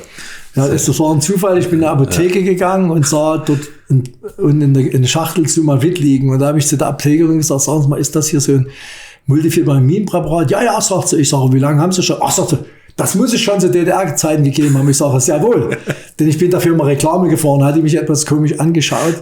So, und das bestand darin, die Idee zu haben, wenn ich das Auto jetzt wieder neu lackiere, mit welcher Lackierung mache ich es denn? Ich hatte ja zwei. Einmal die Kolbenring-Werbung, die ich selbst gefahren bin, und die Summavit. Also habe ich mich überlegt, die gibt's ja. Ob die wissen, dass du Max Summavit gefahren bist? Also habe ich mich hingesetzt. Den Brief habe ich heute noch. 3 Seiten Hochglanzpapier, einkopierte Fotos von mir aus der Nationalmannschaft. Mit Leni Streuer geschrieben, habe den Brief geschickt. Dachte ich, naja, mal sehen, was passiert. 3 Tage später ruft die Assistentin der Geschäftsleitung an und sagt, Herr Meissner, ich grüße Sie, ich bin die Frau von der Firma, die Sie angeschrieben haben. Wir haben den Brief erhalten. Da dachte ich jetzt, okay, hat's erledigt. Also Ihr Brief hat bei uns großes Aufsehen erregt. Und ich muss Ihnen sagen, unser Chef ist selbst Oldtimer-Fan. Da wurde ich schon etwas hellhörig. Und der nächste Satz war, wir werden Sie unterstützen. Ja, Wahnsinn. An welche Beträge haben Sie denn gedacht? So, und das ist ja die erste Frage, die ist auch fair. Ich hatte mich mit nichts auseinandergesetzt, weder mit den Preisen. Das war zu der Zeit, als ich das Auto gerade auseinandernahm. Ich habe gesagt, lassen Sie mich das mal recherchieren und dann sage ich Ihnen das. So, und habe ich dann recherchiert und ich bin heute sogar verpflichtet, es zu nennen. Ich habe dann für die Restauration von dem Auto 11.500 € bekommen. Also laut Werbevertrag muss ich das nennen. Ja. Deswegen mache ich es auch hier gerne. Wird auch auf meiner Website stehen. So, das war also die Geschichte, dass ich also das alte Produkt auf meinem Auto wieder darstellt. Und viele fragen, warum? Weil das die Geschichte ist. Das ist sensationell. Das ist ja so viele Jahren, das ist so ein Glück zu haben. Ja. Ein Glück zu haben. Und dann habe ich sehr viel über die Medien gemacht. Ich hatte die Bild-Zeitung einbezogen, die dann einen großen Artikel geschrieben hat, die Sächsische Zeitung, die einen großen Artikel geschrieben hat. Und da kriege ich eines Tages eine E-Mail, da schreibt ein Mann, sehr nette Briefe, hallo Herr Meissner, habe in der Sächsischen Zeitung gelesen, Sie haben dieses Auto, ich habe eine Lackierfirma und ich würde mir gerne ein Denkmal setzen, darf ich Ihr Auto lackieren? Ja, okay, ja. Da habe ich gedacht, Fake, hoch 10. Und da habe ich denen dann zurückgeschrieben, also das ehrt mich sehr und würde mich sehr freuen. Ich bin dem nächsten Jahr geeignet, da haben Sie was dagegen, wenn ich Sie besuche, weil ich gedacht habe, das ist Quatsch. So, und bin ich hingefahren zu denen, stand ich vor Riesenhallen und drinnen wurde lackiert und wurde gemacht und getan. Da kommt mir ein älterer Herr entgegen und sagt, ja, ich bin jetzt gleich Rentner. Die Firma gehört meinen Söhnen, ich würde das gerne machen. War ich wieder ein paar 1.000 €, aber ein paar richtige 1.000 € frei. Ja. So, und so hat sich das fortgesetzt, dass eine Stahlbaufirma den gesamten Rahmen gemacht hat die Fehler, die dran waren, wieder verändert, also zurückgesetzt auf den alten Bau. Die haben mich mit Schrauben versorgt, mit den Unter-Alu-Blechen, was also viel, viel Geld war. Sonst hätte ich das Auto nie so restaurieren können. Aber es ist ja auch toll. Also ich meine ganz ehrlich, also ich kann das verstehen, dass jede Firma, die im Osten, die das vielleicht damals schon mitgefiebert hat, dass die sagen, da machen wir jetzt wieder mit. Ja. Und ich meine, sie sind ja nun auch nicht irgendeiner, der so ein bisschen Hobbysport betrieben hat, sondern dieses Nationalmannschaftsthema, das war einfach eine große Nummer. Und ich finde, also das haben sie tatsächlich verdient, vor allem, weil man diesen Kreis so schließen kann und nach so vielen Jahren sie das Originalauto von sich selbst wieder aufbauen. Also ich freue mich schon drauf, wenn wir das mal fahren sehen. Ja, genau. Vor allen Dingen, das ist wirklich, wir haben wirklich Wert drauf gelegt, dass wir kein Replikat draus machen. Ja. Selbst beim Bremsschläuchen, die man ja, also alle Gummiteile müssen ja gewechselt werden, weil Gummi nach 33 Jahren ist hart wie Stein. Ja. Selbst dort haben wir darauf geachtet, dass wir Gummischläuche wieder nehmen, wie es damals waren, die schwarz sind, also aus Gummi sind. Viele haben gesagt, ja, aber machst du die denn mit diesen Schlauch drüber, mit Stahlschlauch drüber, so viel sicherer? So nee. Stahlflex, ja. Ich sage euch was, wir lassen das so. Ich bin in der Nationalmannschaft gefahren, die Russen und die Tschechen sind mir um die Ohren gefahren wie die Wilden. Wir sind bis ans Limit gefahren, die Ostschläuche haben gehalten, da werden doch die jetzigen Schläuche auch halten. Also das Unverständnis, ne? Oder irgendwas sagen, ach, das sieht doch keiner drin im Motor, da machst du halt das und das, ne? Da steht der Motor länger. Ich sage, nee, ich will das nicht. Weil das ist meine innere Ehre, die ich habe, ich will dort nichts verbiegen. Es sei denn, es ist ein Teil, was wirklich nicht zu bekommen ist. Da muss ich eine Brücke bauen. Na, viele sagen Stoßdämpfer, du kannst doch jetzt die Stoßdämpfer fahren. Nee, ich baue jetzt wieder 4 B1000 Stoßdämpfer nach dem alten Prinzip und lasse die wieder machen. Das kostet wieder Kraft und Geld. Aber es werden die Originalstoßdämpfer gefahren. Weil ich kann damit sagen, das Auto hat einen Authentizitätsgrad von 100%, wenn man die genehmigten Dinge weglässt. Sicherheitseinrichtungen wie Feuerlöscher geht nicht, da muss man einen modernen haben, weil nach 33 Jahren sollte der Feuerlöscher nicht mehr gehen. Halonlöscher will man wahrscheinlich dann nicht mehr durchbekommen. Genau. So, und da war auch, wie gesagt, das Prinzip war nur zum Schein da, den haben wir nie ausprobiert, ob das jemals geht. Also an solchen Dingen oder wie Sicherheitsgurte, die sind halt festgelegt, dass man die jetzt von hier nehmen muss. Ich meine, es ist ja nicht bloß, dass man beim Gleichmäßigkeitsrennen langsam fährt, das kommt schon mal 180 km/h auf einer Geraden auch zusammen. Wenn jetzt aber andere Dösen, man knallt mit dem zusammen, dann hat man dieselbe Unfallproblematik wie vor vielen Jahren. Und da will man eben einen gehenden Feuerlöscher haben, wenn das wirklich die Kiste Feuer fängt, wird dort nicht geröstet werden. Oder dann Sicherheitsgurte haben, die eventuell zerreißen. Ja. Vielleicht ist ja dieses Interview für was Gutes, wie der Castrol ein paar Liter Öl über die Grenze schmuggelt. Das wäre natürlich gut. Also die haben eine historische Abteilung auch. Ich würde sogar den Weg nachstellen, mit der Eisenbahn über den Grenzpunkt fahren, um das mal filmisch darzustellen. Ja, vielleicht geht's ja. Der eine oder andere, glaube ich, von Castrol hört ja auch zu. Habe ich auf jeden Fall mal mitbekommen. Sie haben jetzt eben schon ein Stichwort gesagt, nämlich Sicherheitsgurt. Da haben Sie selber mitentwickelt an was und sogar ein Patent. Ja, genau so ist das. Sicherheitsgurte waren damals für die Autos als Hosenträgergurte angelegt. Da wurden Schnallensysteme von irgendwelchen Flugzeugteilen, die irgendwo rumstellen, genommen und dann Hosenträgergurte. Man muss sich vorstellen, wenn Sie einen Rucksack anziehen, dann müssen Sie erst mit der linken Seite rein, mit der rechten Seite rein, müssen Sie das Ding zumachen. So. Und da hat den Nachteil der Sicherheitsgurt beim Rennwagen, dass wenn wirklich was passiert, Sie kommen erstmal schlecht raus. Wenn Sie jetzt beim Unfall, sagen wir mal, einen Schlüsselbeinbruch haben oder irgendwas verletzt haben im Arm, kommen Sie nicht mehr aus dem Gurt raus. Das ist das erste. Das zweite Problem ist beim Hosenträgergurt, wir liegen ja fast im Rennwagen. Dann, wenn Sie nach vorne fahren auf eine Leitplanke, rutschen Sie sofort durch. Da hat es ganz schwere Unfälle gegeben, da hat man sich die Unterschenkel gebrochen. Gibt es jemanden, der sitzt heute noch im Rollstuhl, weil die Unterschenkel, beide sind durchgebrochen, weil dort die Unterschenkel liegen genau, sagen wir, 1 Zentimeter über der Lenkung und sie nach vorne rutschen. Und die Pedale halten ja dann die Beine, dann muss ja die Energie irgendwo hin und die knackt dann über den Unterschenkel. Also muss dann ein 6-Punkt-Gurt her. Und der letzte Gurt, den der Uli Melkus hatte, das war auch so eine Krücke, die wir bauen mussten. Wir haben dann weil wir wollten den Sicherheitsgurt haben, der mit einmal aufgeht und wo alles davon fliegt. Und die Fallschirmspringer hatten zu DDR-Zeiten solche Gurte, die habe ich auch bei mir auf der Webseite drinne mit so einer Schnalle, die also auseinandergingen. Nun muss man sich aber vorstellen, ein Fallschirmspringer kommt von unten, knallt auf die Erde auf, dann mache ich den Gurt auf und steige raus. Den hat also nie jemand getastet, wie eigentlich dieses Schnallensystem, diese Spange auf Crash geht. Ja, klar. Wahrscheinlich hätte es den 2,5 Millimeter Stahldraht durchschnitten und wir wären trotzdem vorne rausgeflogen. Ja. So, und mein Sicherheitsgurt war am Ende. Und da habe ich zum Uli gesagt, Uli, ich brauche so einen neuen Gurt her, wo hast du die Schnallen her? Er sagt, die Schnallen sind ganz schlecht zu bekommen. Wir haben zwar die Firma noch, die war in der Oberlausitz angesiedelt, die haben Fallschirme hergebaut. Da hat er zu mir gesagt, weißt du was, lass dir doch mal was einfallen, konstruier doch mal was. Und wer mich kennt, weiß, dass das Startzeichen ist. Und da hatte ich in diesem berühmten Jahr 84, zwischen Weihnachten und Neujahr Langeweile, war dick und rund gefressen, da habe ich mich hingesetzt, da habe ich gemacht, wie müsste der Gurt sein? Da habe ich ein Buch gehabt vom Niki Lauda, das hatte ich mir illegal besorgt, da war ein Sicherheitsgurt abgebildet, da hat ein Drehverschluss, die heute noch gelten, man musste drehen. Da habe ich mir gedacht, wenn du jetzt einen Drehverschluss nachempfindest, da könnte es sein, dass man damit patentrechtlich Probleme bekommt. Und da habe ich mir gedacht, wir müssen ein neues System. Und da bin ich auf das Noggensystem gekommen. Also ein Hebel, der nach oben kippt, den man um 90 Grad kippt und damit werden die Gurte frei. Und dieses Prinzip habe ich dann durchkonstruiert. Habe das in Uli gezeigt, sagte, ja, das ist eine geniale Idee, aber viel zu groß, viel zu schwer. Also Uli war dann an der Stelle, wenn was nicht passt, immer Nörgler, aber positiv gemeint. Ne? Ja. Da habe ich gleich gesagt, zu groß, zu schwer. So. Und da müssen wir natürlich sehen, ob er hält. Also habe ich schon mal wir haben Prototypen gebaut, einen Dreher gefunden, der das Ding gedreht, dann zum Teil auch was gefeilt. Also es ging nie um die Funktion an sich. Und dann bin ich mit dem Teil, und dann habe ich, jetzt kriegen wir das Gurtmaterial her. Und da gab es Gurtmaterial hier auch bei Pulsnitz, eine Firma, die haben für die DDR PKW die Gurte gebaut. Und die hatten Abfallstücken. Da bin ich zu denen hingefahren und habe gesagt, könnt ihr mir die Abfallstücken verkaufen, können sie kriegen. Da haben die mir eine riesen Kiste gemacht, so 50 mal 50 Zentimeter, wurde auf eine Waage gestellt. Ich sage jetzt mal 45 Ostmark, da kriegte ich einen Haufen Gurtschnipsel mit. Bin mit denen losgefahren, bin zu meinem Sattler gefahren. Der Sattler war dazu, der hat früher Kummets gebaut für Pferde. Der hatte LKW-Plan gebaut, aber war ein Mann, der gesagt hat, wie muss man das Schema machen, dass der Gurt nie reißt. Und hat diese Zick-Zack-Naht, ich sag's mal, erfunden. Und hat mir dann den ersten Sicherheitsgurt so für diese Einstecksysteme gemacht. Ja, okay. Mit dem Ding bin ich an die Uni gegangen, in ein Testcenter, die haben Zerreißtests gemacht und da fand ich dort einen Doktor, das will ich heute noch Dr. Wagner, ein total netter Mensch. Der habe ich gesagt, lieber Doktor, ich mache das und das, kommt von der Nationalmannschaft, braucht das. Da habe ich gesagt, ja, können wir machen. Sagt er, wir haben gerade ein bisschen Pause, haben Sie ein bisschen Zeit, wir zerreißen den mal.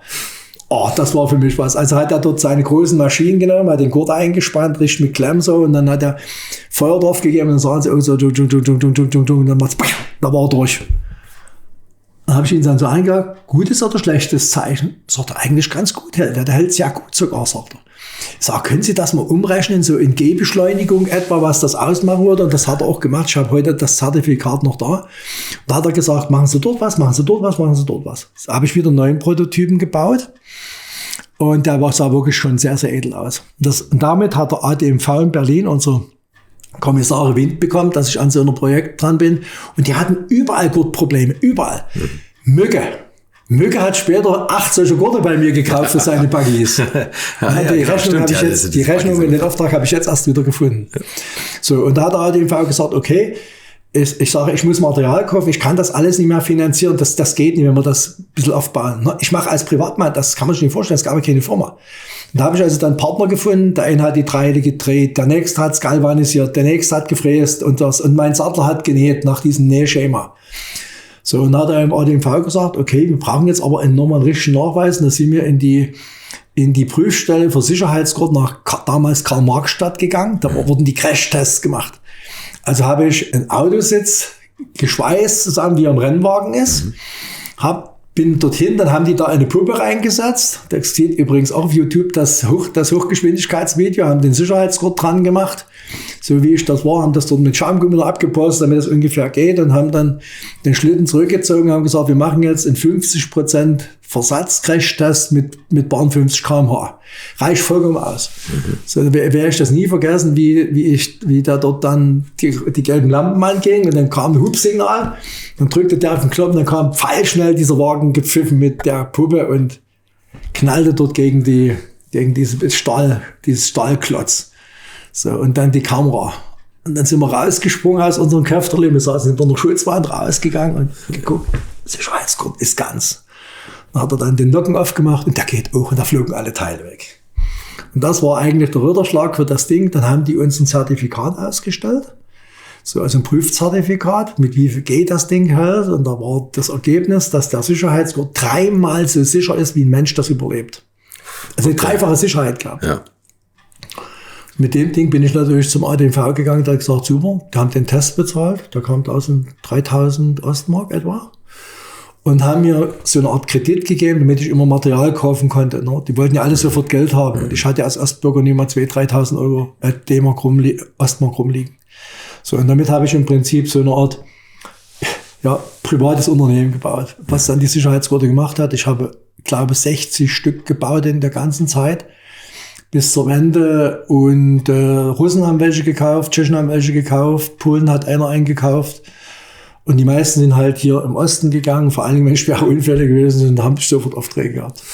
Ja, Wahnsinn. Aber kommt man davon, also war das tatsächlich ein Geschäftsmodell auch, oder war das nur so gerade, durften Sie was damit verdienen? Ja, wir müssen sich ja vorstellen, die Rennwagenbau ist ja anders strukturiert wie der am Westen. Ja. Sie kennen ja die sogenannte sozialistische Renngemeinschaft. Das Wort hat man davor gesetzt, um uns die Türen für den Sozialismus zu öffnen, damit es heißt, also wenn hier eine sozialistische Renngemeinschaft kommt, da kann man nicht Nee sagen. Das war der politische Aufhänger. Das hat Melgus übrigens erfunden, diesen Begriff. Ich finde den heute noch geil, weil er hat die Türen aufgemacht. Klar. So, und in ihrer sozialistischen Renngemeinschaft war es ja so gewesen, dass also das Rennauto nie bei Melgus entstand, sondern viele, die ein Rennauto haben wollten, haben sich zusammengefunden, haben gesagt, aus dem alten Auto entwickeln wir jetzt mal ein neues, und dann wurde die Frage gestellt, wer kann was herstellen? Und da haben sich die Leute dann gemeldet und gesagt, ich baue die Rahmen, ich baue die Motoren oder ich baue die Sicherheitsgurte, habe ich mich gemeldet, ich baue das und das und das so. Dann ist jeder weggegangen, wussten wir halt meinetwegen 10 Autos werden gebaut, habe ich 10 Sicherheitsgurte gebaut, der andere hat mal von mir aus 40 Stoßdämpfer gebaut. So, und dann wurden alle Teile, wenn die fertig waren, da gab es einen ganz klaren Terminplan, übrigens auch bei mir auf der Webseite zu finden, für die letzten MTs 1985, die Melgus war die Spinne im Netz, zusammengebracht, dann kam jeder und hat gesagt, ich nehme mir einen Rahmen mit, ich nehme einen Sicherheitsgurt mit, ist dann ausgezogen und das Ding montiert.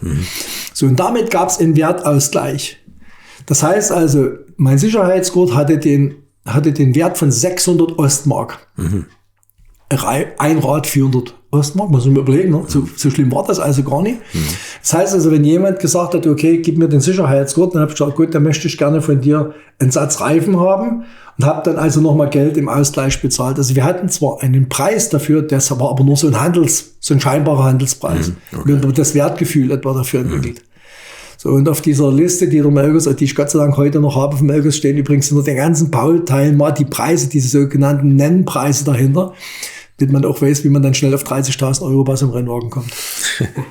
Vor allem cool, dass Sie das alles noch so aufbewahrt haben. Ja, naja, ich habe ja, das war ja das Ziel.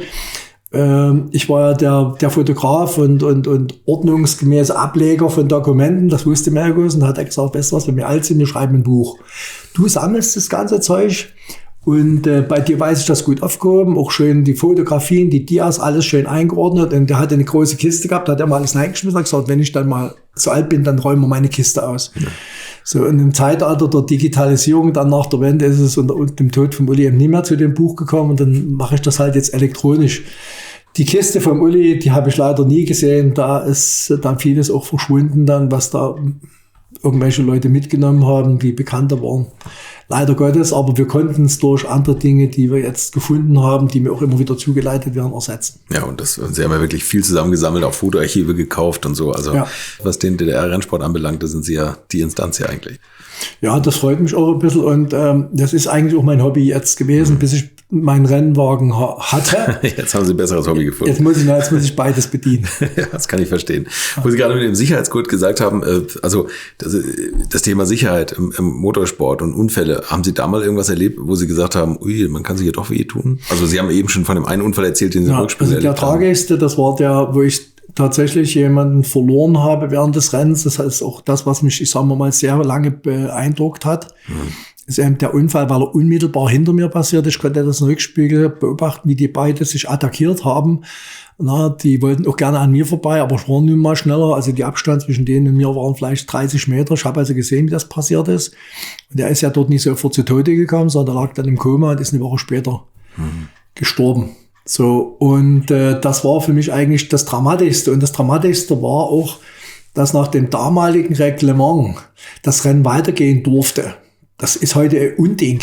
Das heißt also, der Unfall ist passiert, man ist eine Runde später wiedergekommen, sah dann im Straßenkram unten über eine gelbe Flagge geschwenkt, das gab's schon, den Rennwagen liegen, an dem war ein Mann dran, guckte dort. So, und dann fuhr man durch die Startlinie durch, und vorne an dem Startturm war dann eine Rotkreuzflagge aufgegangen. Das heißt also, Achtung, Krankenwagen auf der Strecke. Darf vorsichtig überholt werden. Und hinter dem Krankenwagen war ein Motorradfahrer mit einer Weste, auf dem auch das Kreuz drauf war. Das heißt also, man konnte dann ranfahren, konnte den überholen, den Krankenwagen, und fuhr dann immer wieder an der Stelle vorbei. Das Rennen ist in der Tat weitergegangen.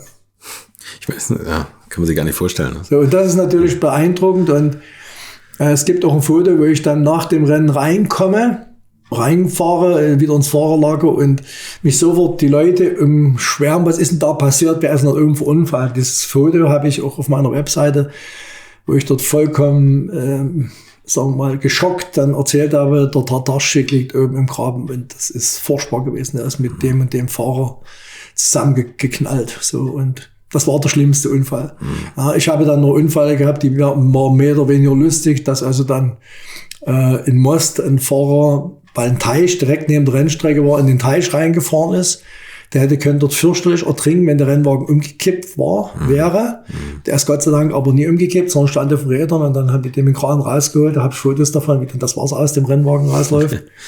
Na, und der dramatischste Unfall, der eigentlich gewesen ist, das ist der von Hans-Dieter Kessler, der mein Sicherheitsgurt das erste Mal in seinem Leben eingesetzt hatte, ist dort in Hohenstein-Ernsthal als Zweiter hinter dem Melkus mit der Bordsteinkante in Berührung gekommen, ist durch die Luft geflogen. Wir sind also über dieses durch die Luft fliegen unten durchgefahren. Da gibt's also vom MDR zweimal in der Sendung Lebensretter einen Film, der diesen Unfall und auch den Sicherheitsgurt ich sag mal, gewidmet ist, der zum Lebensretter geworden ist. Na, und der Kessler hat selber jetzt auch erst wieder vor wenigen Wochen gesagt, du, Jürgen, ich werde nicht mehr leben, wenn du nie gewesen wärst in seinem Thüringer Dialekt. Ich sage, das ist doch geil, dass du lebst. Ja. Ich sage, hast jetzt Schlaganfälle gehabt und lebst immer noch. Ich sage, der Gott hat es möglich gemacht und der liebe Gott jetzt. Ne? Und da haben wir uns gefreut, dass wir uns getroffen haben. Aber der wäre dort tödlich verunglückt, hätte der den Gott nicht gehabt.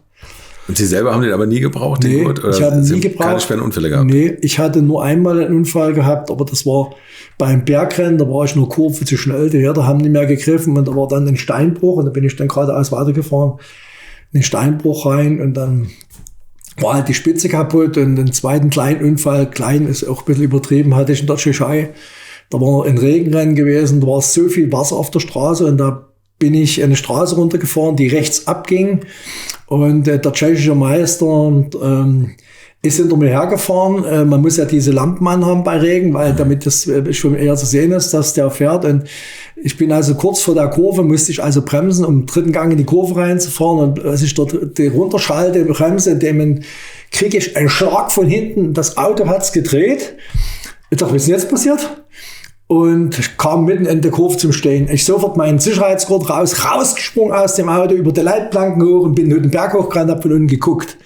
Und da ist dieser tschechische Meister damals, der war der Vorjahresmeister gewesen, hat tatsächlich nie gewusst, dass ich bremsen muss wegen der Kurve, hat sich dann da entschuldigt, ist mir in den Hintern gefahren, hat den Heckteil total demoliert, ist aber geradeaus weitergerutscht und dann stand auf dieser Gerade, die übrigens eine Einfahrtsgasse war, zur Boxe, war ein Lichtmast. Oh, okay. Und den ist er dran gefahren. Das Foto habe ich auch. Das Auto war dann Schrott von ihm. Also das war auch ein Auto, was sich um den Mast gewickelt hatte. Und mein Auto war kaputt, konnte nicht mehr fahren. Ja. Das Schöne war aber, wir sind dann reingeschleppt worden, das Auto aufgeladen, dann kam der zu mir. Das war der Jiří Michanek, der heute in Brunn lebt. Ein wunderbarer Kerl, der sehr gut Deutsch sprach. Kam zu mir, hat mir die Hand gegeben, hat sich bei mir entschuldigt. Ich habe das übersehen, dass dort eine Kurve ist und entschuldige bitte, und du bist so weit hergekommen. Das waren nicht 500 Kilometer umsonst gefahren und 500 zurück. Ja, und das war eigentlich die Unfälle. Ja. Aber das ist halt Motorsport, aber die Fairness da, sich halt zu entschuldigen und das Bedauern auszudrücken, das ist eine Kultur, die man heute so, glaube ich, nicht mehr hat. Nee, heute ist es eben mehr Ellenbogen. Also ganz sicher gilt das für die heutige Zeit insgesamt. Ich habe kürzlich ein Interview machen dürfen mit dem Intendanten der Störtebeker Festspiele, Peter Hick. Der ist ja Stuntman gewesen und hat als Stuntman oder Kaskadeur, wie es hier hieß, im Osten angefangen und hat mir erzählt, dass man Autostunts eigentlich nicht gemacht hat, weil man wollte natürlich die Autos, wo Leute 10 Jahre drauf warten, nicht kaputt fahren. Man hat gewartet, bis man irgendwie ein Unfallauto gefunden hat und dann hat man ein ähnliches Auto dann so in Richtung des Baums fahren lassen. Sie waren aber auch als Stuntman so ein bisschen unterwegs oder sind für einige Filmaufnahmen rangenommen worden, oder? So ist es. Also der Film hat ja große Probleme damit, genau was Sie jetzt gesagt haben, dass die Autos nie geschrottet werden dürfen, weil es war im Fernsehen nicht zu vermitteln, meinetwegen ein Auto irgendwo anfahren zu lassen. Hinterher ist eine Türbeule drin und da sagt ja sofort der geneigte Zuschauer, die muss ja ausgewechselt werden und jetzt wird die Beule dort, das Auto, also der kriegt eine neue Türe, die ich hätte gebraucht, ne? Bloß weil die im Fernsehen diesen Mist zeigen. Das haben auch die Journalisten wirklich so gesagt und deswegen ist dann die Idee von denen gekommen, wir brauchen Profifahrer. So, und da haben die dann Melkos meistens im Fokus gehabt und gesagt, Uli, wir haben wieder mal Stunts zu machen oder eine Kaskade zu machen. Hast du Bock? Und Uli hatte nie mehr Bock. Erstmal hat er viel mehr Geld verdient durch seine eigene Firma.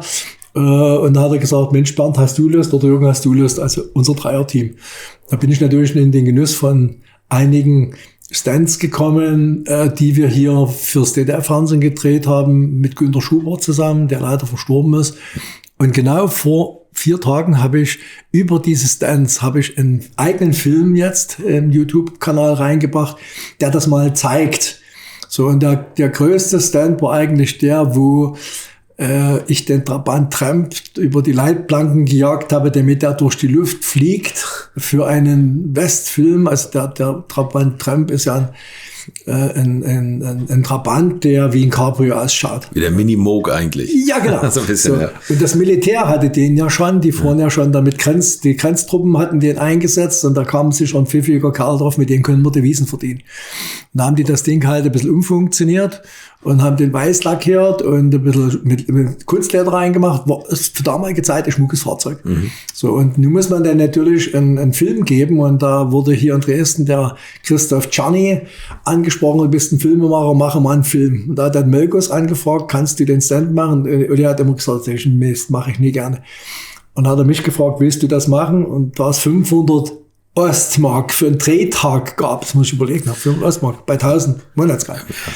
Habe ich natürlich gesagt, ja. Und dazu war ihm gesagt, du kriegst ein Model an deine Seite, mit der musst du dann irgendwie durch die Luft fliegen. So, und da habe ich überlegt, wie machst du das? Es geht nur mit einer Rampe und da haben wir uns halt bei Dresden eine Straße ausgesucht, die so ein bisschen wieder den Sprung hat. Da haben wir die dann durch die Polizei sperren lassen, 2 Stunden lang. Dann habe ich gesagt, ich brauche die in die Bretter, ich brauche Bohlen, damit wir das Auto hochsetzen. Und dann sind wir an dem Drehtag dorthin gefahren, haben früh das Model abgeholt. Ich kannte die vom Fernsehen, eine bildhübsche Dame, muss ich heute sagen. Früher hätte man gesagt Kirsche, darf man heute nicht mehr sagen. Aber es war wirklich so, also die stieg dann ein und meine Bewunderung für die Frau wurde immer größer. Und meine Scheu, die mit dem Auto durch die Luft zu jagen, wurde immer größer. Ja. Richtig. So, und dann haben wir also die Rampe gebaut. Und die war dabei, es war an dem Tag verflucht kalt, muss ich sagen. So, und jetzt kam natürlich der Moment, so, wo sind denn die Bretter? Und da brachten die mir Bretter an, die fast genauso breit waren wie die Räder vom Trabant. Und das legte ich denen, wie soll ich denn jetzt diese Bretter treffen? Ja, und ich habe es in dem Film auch schön gesagt, beim Rennwagen sieht man ja, wo man hinfährt, man hat ja keine Karosserie. Ja. Also musste ich erstmal das lernen, die Bretter zu treffen. Dann bin ich erstmal rangefahren, wo ungefähr, welchen Punkt kann ich mir vorne an der Karosse nehmen, wenn ich so sitzen bleibe, damit ich die Bretter treffe. So, und dann habe ich gesagt, okay, also du kannst jetzt hier auch nicht mal mit 30 km/h probieren, drüber zu fahren, weil dann kippen die Bretter hinten hoch und dann knallt der Motor vorne auf und hinten zerschlägt der Sack da. Also war der erste Weg sofort, du musst hier mit 50 km/h mindestens drüber brettern, wie mir so schön gesagt hat. Ja. Da habe ich mir meinen Schutzhelm mitgenommen. Ich dachte, wenn hier wirklich alles schief geht und da stand der Regisseur vor mir und hat gesagt, tu mir eingefallen. Wir haben hier nur ein Auto, das ist geliehen. So, die haben nicht mal ein zweites da. Fahr mir das Auto nicht kaputt. So, und da habe ich da also ein paar Mal Ansatz genommen, so, und habe gesagt, okay, die Peillinie hast du, und dann bin ich das erste Mal mit 50 km/h drüber, das Ding sackte vorne runter wie ein Stein. Ich dachte, das geht gar nicht. So, und das habe ich dann probiert, habe mich dann immer weiter gesteigert. Aber ohne Model an ihrer Seite noch. Das war noch okay. Und die stand daneben und die wurde immer blasser. Die wurde immer blasser. Erstmal war es kalt, die fror so wie ein Hund. Ne, ich sag's mal so. Ne. Mir wurde heißer in dem Auto drin. Das war ja als Cabrio. Das war also eine kalte Jahreszeit. Sieht's auf den Fotos. Und jedenfalls die dann rein in das Auto und dann sind wir da drüber gefahren. Dann habe ich gesagt, du bleibst erstmal sitzen, du hältst dich fest. Und wenn es runterknallt, dass du irgendwas machst, wir machen das erstmal, es passiert nicht viel, es wumst nur fürchterlich. So, und und da drüber wumst runter. Sagt Richard, du musst mehr Speed machen, die Räder sind nicht in der Luft. So, also ich war jetzt den Model klar zu machen, also wir haben es dann 3-4 Mal probiert, ne? Und dann hat sie den Befehl gekriegt, so jetzt Jacke aus, jetzt letzte Mal und gib mir Gas. Ich hatte mittlerweile die Bretter recht gut im Blick. Wie ich dort war, habe dann auch wirklich den Helm abgesetzt und dann sieht man das, da bin ich drüber gefahren und der Christoph Czarny hat mir erst Ostern den jetzt digitalisierten Film überreichen dürfen mit der Maßgabe, den darfst du zeigen. Aus diesem Film habe ich dann diese Sprungsequenz als Zeitlupenaufnahme rausgeschnitten, habe den ganzen Film rein, aber die Zeitlupensequenz und in der Tat, die Dinger sind alle 4 in der Luft. Ich wusste das gar nicht. Wir haben dann vorne an die Bretter noch so Sand dran gemacht, damit das nicht so aussieht, wie, das so ein bisschen wie eine Wiese ausschaut, ne? Und tatsächlich sind alle 4 Räder in der Luft. Sie sollte aufstehen während des Sprungs übrigens und die Hände nach oben reißen. Es war gar nicht möglich. Die hat sich dort an diesem Stahlrohr festgehalten. Aber wenn man genau hinschaut, auf dem Foto ist natürlich ein verrissenes Foto, dann sieht man zumindest ein Lachen von ihr. Also dieses Verbissene, was vorher war, war kurz weg. Na, und dadurch, dass er wenn man den ohne Zeitlupe sieht, ist es ja fast nur eine halbe Sekunde. Das sieht man mich auch nicht drin. Das kam dann sofort der Umschnitt wieder auf den Schauspieler und dann war das Ding gegessen. Okay, aber der Wagen ist nicht auseinandergebrochen. Nee, also das hat alles gehalten. Nee, aber muss Ihnen ganz offen sagen, das waren meine schwer verdienendsten 500 €, die ich je bekommen hatte. Ja. Wir müssen mal über ein paar Rennstrecken hier reden, die Sie so befahren haben. Was war denn da so Ihr Favorit? Das waren ja fast alles Naturrennstrecken eigentlich, ne? Oder Halbnaturrennstrecken. Also ich muss sagen, es waren eigentlich alle schön. Ja, mein Favorit ist dann aber Schleiz gewesen, weil die Sturzräume, wie wir gerne gesagt haben, eben größer waren. Sachsenring eben durch den Unfall von Erhard Tartowczyk war schon ein bisschen gebrandmarkt, obwohl ich auf dem Sachsenring dort auch gewonnen hatte.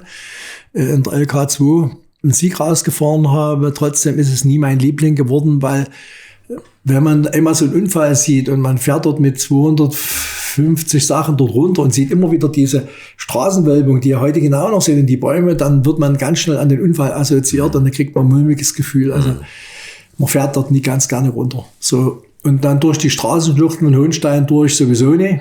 Das ist durch den Kessler-Unfall noch einmal modifiziert worden. Also wurde Sachsenring zwar gefahren, in dem Glauben, er gehört zur Meisterschaft. So Frohburg war auch keine schlechte Strecke, aber die war auch gerade, ein bisschen ein Sprunghügel, den haben sie dann entschärft, weil wir dort mit allen 4 Rädern dort Luft hing. Gibt's auch ein Foto von mir, wo ich dort mit allen 4 Rädern oben bin, da wurde dann entschärft mit einer Schikane. War es auch nicht mehr so dolle, aber Schleiz war immer schön, weil erstmal große Sturzräume, paar schöne Kurven, wo man überholen konnte drinnen. Und auch Zuschauer trächtig, also so 200.000-300.000 Zuschauer mal am Wochenende, das war keine Seltenheit. Die haben Luftaufnahmen gemacht vom Hubschrauber.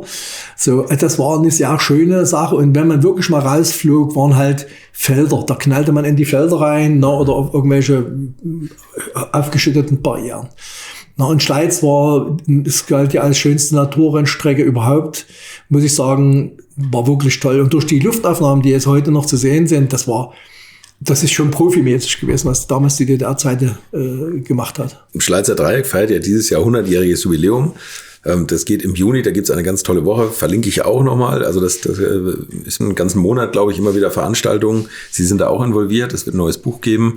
Und werden Sie Ihren neuen Renner da fahren? Natürlich. Schleiz ist das erste, was ich dieses Jahr genannt habe, weil erstmal dieser Stadt die Ehre zu geben zum 100-jährigen ist ein Muss. Zum anderen mag ich auch die Organisatoren, die dort alle eine riesen Verantwortung tragen, so ein Ding hinzukriegen. Das möchte man nie machen. Weil das ist so viel zu beachten. Da muss man Persönlichkeiten einladen. Wen darf man nicht vergessen einzuladen? Und so, Sie kennt das ja, die Lobbyarbeit ist ja dort an vorderster Runde. Dann gibt's immer Kritiker, die meckern immer wieder rum, warum wird das so und so gemacht. Und irgendwann mal muss Schluss sein. Und das Gute ist, dass sich also der Bürgermeister sehr, sehr darum persönlich kümmert, hat auch dort einen Beauftragten für Marketing eingesetzt, der auch mit fachkundigen Leuten aus der Rennszene, die, sagen wir mal, die Serien berät, welche können wir zusammen machen, ist natürlich von Anzahl der Nennungen abhängig. So, ja, und ich denke mal, dort werden wir alle Größen noch einmal sehen. Dort dürfen auch noch mal die Rennautos fahren, die sonst die richtige Rennen fahren. Also es gibt ja bei uns eine Renngruppe, die fahren nur Präsentationsrennen, dazu gehöre ich. Und dann gibt's eine Gruppe, die bei der FIA registriert ist, das ist die HIGO, Historische Automobilinteressengemeinschaft, die fahren richtige Rennen im Jahr. So 5, 6 Rennen fahren die gegeneinander und machen dann auch den Meister aus. Aber mit diesen alten Rennwagen, die nach dem Reglement 1990 bis dorthin dürfen die umrüsten, ist Schluss. Und die fahren beachtliche Rennen. Und die dürfen dort auch mitfahren. Okay. Na, was eben sonst bei einer historischen eben nie geht, weil die eben eine Rennhomologation haben. So, und dann fahren wir alle mal die zusammen, dann treffen wir auch mal die Sportfreunde wieder, die eben damals in der LK2 gefahren sind oder in der LK1 ganz hinten gefahren sind, die noch nie ganz in der Nationalmannschaft waren. Und das wird dann, sagen wir mal, eine Riesenfreude werden. Und dann werden wir natürlich auch der Leute gedenken, die nicht mehr unter uns sind, wie halt Melkus, Kasper, Wöhner, Hartmut, Hassler. Das sind alles so Dinge, wo man mit sehr viel Wehmut an diese Persönlichkeiten denkt. Ja, also ich werde auch auf jeden Fall sehen, dass ich da sein kann und es ist ganz beeindruckend, was da alles so zusammenkommt und was sie da alles gemacht haben. Also ich kann nur eins sagen, ich wünsche diesen Veranstaltern einen riesengroßen Erfolg, dass das 100-Jährige so sein möge. Ich habe das auch in meinem Vorwort in dem Buch so dargestellt. Ich wage nicht zu sagen, ich wünsche dir nochmal 100 Jahre. Ich denke mal, das wird schon sein, aber da werden die Autos viel leiser sein. Ja. Wenn überhaupt noch Rennen fahren dürfen. Das wird die Zeit mit sich bringen, aber sollen zumindest diese Pionierzeit, die eigentlich zu dieser modernen Motorisierung, Elektromotor und wie die neuen Treibstoffe alle heißen werden, gekommen sind, das sind ja die notwendigen Vorstufen gewesen, dass man dann mit dieser Veranstaltung das auch würdigt. Na, wir sind nie Überschallflugzeuge geflogen, ohne dass Lilienthal auf die Nase gefallen ist. Na, das muss man immer wieder den Leuten sagen, die Kritiker sind, sagt, das ist eine ganz normale historische Entwicklung. Ja. So, und wenn man diese dort einfach nochmal zeigt, um auch den jungen Menschen zu zeigen, hallo, guckt mal, dort sind wir hergekommen und was ist jetzt eigentlich möglich, dass man dort auch ein bisschen Respekt abfordern darf. Aber was ich noch erwähnen möchte, ist, was ich sehr bedauert habe, dass damals die Spitzkehre weggenommen wurde. Es gibt viele Leute auf meinem Kanal, die sagen, ja, aber die Spitzkehre, das war die Nuss auf die Torte. Na, wenn man dort mit 240 runtergepfiffen kommt, muss voll reinbremsen, muss den ersten reintun, um die Ecke zu kommen. Und dann schaltet man wieder 2, 3, 4 hoch. Das war das, da sind dort sehr viele Unfälle passiert, aber das war natürlich eine Herausforderung. Man hat dann die Spitzkehre halt weggenommen, weil es einige Autos gegeben hat, die sind geradeaus mal weitergefahren oder sind dann in die Gartenzäune rechts reingefahren. Gibt es also sehr viele Fotos davon. Man hat es dann verkürzt. Aber es gibt Kritiker, die sagen, das, was eigentlich der Kick war, und ich darf das sagen, zu denen zähle ich. Ja. Ich bin die Spitzkehre unheimlich gerne gefahren. Weil dort konntest du schön links reinstechen, den anderen ausbremsen. Und man muss den Bremspunkt genau erwischen. Ja, genau. Schön den ersten reinwürgen. Muss ich auch sagen, ne, erster Gang, dann assoziiert man sofort, ja, erster Gang geht bis 30. Nee, der erste Gang geht beim Rennwagen bis 86 km/h. Und dann wird erst der zweite geschalten, weil man braucht beim richtigen guten Autorennen den ersten Gang außer zum Anfahren nie wieder. Ja. Aber in Schleiz brauchte man den auf der Spitzkehre. Brauchte man den, ja. Und deswegen bedauere ich ein bisschen, dass das also nicht mehr heute so gefahren wird. Irgendwann kam das Jahr 89 und da war es leichter, auch im Westen theoretisch Rennen zu fahren. Da haben Sie aber Ihre Karriere beendet. Richtig. Warum? Naja, die Russen und die Tschechen haben politisch durch Perestroika darauf gepocht, dass man sich nach dem Westen öffnete. Die Russen haben das ganz unverhohlen gesagt, wir wollen die Formel 1 in Moskau haben. Mhm. Und die Tschechen haben ja schon immer wie die Ungarn den Draht nach dem Westen gehabt. Na, also die DTM wurde in Brünn gefahren. Das war für uns ein Novum, wenn man dann im Fahrerlager war und die DTM-Fahrzeuge waren da und wir standen auch dort mit da. Das ist der Ritterschlag, wenn man das erleben darf. Durch 3 Polizeikontrollen wurde man dort durchgelotst und dann gehörte man zu denen. Ja. So, und und diese Öffnung, die übrigens sich auch dadurch manifestiert hatte, dass die Tschechen immer Westreklame an ihren Autos dran haben durften. Ich kann Ihnen zahllose Bilder zeigen, die 1985 aufgenommen wurden. Da haben die einen Aufkleber ESSO, haben die von irgendeinem Wessi gekriegt, ESSO drauf gemacht. Bei uns war streng verboten. Wenn wir in Klamotten hatten, wo irgendwo ESSO drauf stand, mussten wir das mit Klebeband überleben. Das war für uns verboten. Auf die Rennwagen ja nicht, also als internationale Lizenz sowieso nicht. So, und damit war diese Öffnung schon vorprogrammiert. Dann haben die Tschechen gesagt, wir wollen auch nach dem Westen, für uns ist das überhaupt kein Thema. Die Ungarn sind sowieso aufgesprungen auf den Zug. Die hatten schon immer das Problem, die Ungarn durften immer nach dem Westen mit Pass fahren und wiederkommen. Und die Russen sowieso. Und dann haben die halt diesen Rennsport an die Betriebe angegliedert. Die Russen hatten genügend Erdöl und hatten genug Kohle. Und dann haben die gesagt, wir unterstützen unsere russischen Fahrer damit, dass wir in die Betriebe jetzt das Geld, diese Devisen investieren. Und da hat die DDR gesagt, nee, mit uns nicht. So, und das ist immer das Politikum, gleichsprachiges Land, war es immer schwierig gewesen. Dass wir hätten schneller abhauen können. Russe hat im Westen schwieriger Fuß gefasst wie ein Deutscher. So, außerdem gehört es ja zu deren nationalen Gedenken, das immer eigentlich Vaterland sein sollte. So, und daher kam dann diese Öffnung. Und da haben dann, ich habe gerade jetzt erst wieder für einen Artikel das mal aufgeschrieben, diese Öffnung im Material. Es wurden Reifen freigegeben. Ne? Man konnte im Motor verschiedene Sachen durch Teile ersetzen. Der 16er der Motor wurde freigegeben. Das heißt also Doppelwebervergaser. Verdammt nochmal, Doppelwebervergaser als Ossi. Das kann ja nur mit Westgeld zugehen. So, und das habe ich dann schnell mal umgerechnet. Woher bekommst du legal Westmark, um das herzukriegen? Bloß irgendwie Weber anzuschreiben, schicken wir mal einen Doppelwebervergaser, hätten die gesagt, weißt du was? vergiss es mal. Also waren die natürlich, die damals privilegiert waren, die eigene Autobetriebe hatten, ne, die Kfz-Betriebe hatten, die hatten so viel Geld, die wussten mit dem Geld nicht mehr erwähnen. Einer hat mal zu mir gesagt, was ich damit mache, brenne ich mir mal meine Zigarre an abends, weil das Geld ja nichts mehr wert war. Ja. So konnten die locker mal 1:7, 1:8 tauschen, weil die hatten so viel Geld auf der Bank, dem war der Weber-Vergaser bezahlbar. Ja. Investgeld kriegte man überall. Ne? So, und und damit war das für mich, für den normalen Mann, der in einem volkseigenen Betrieb arbeitete, aus. Bernd Kasper arbeitete auch in einem volkseigenen Betrieb. Sie waren Schlosser, ne? Oder? Nee, zu der Zeit, oder? Nee, ich war in der Konstruktion für Industrieroboter. Oh, okay. Ich habe Informatik studiert und habe dann als Ingenieur für Robotertechnik gearbeitet.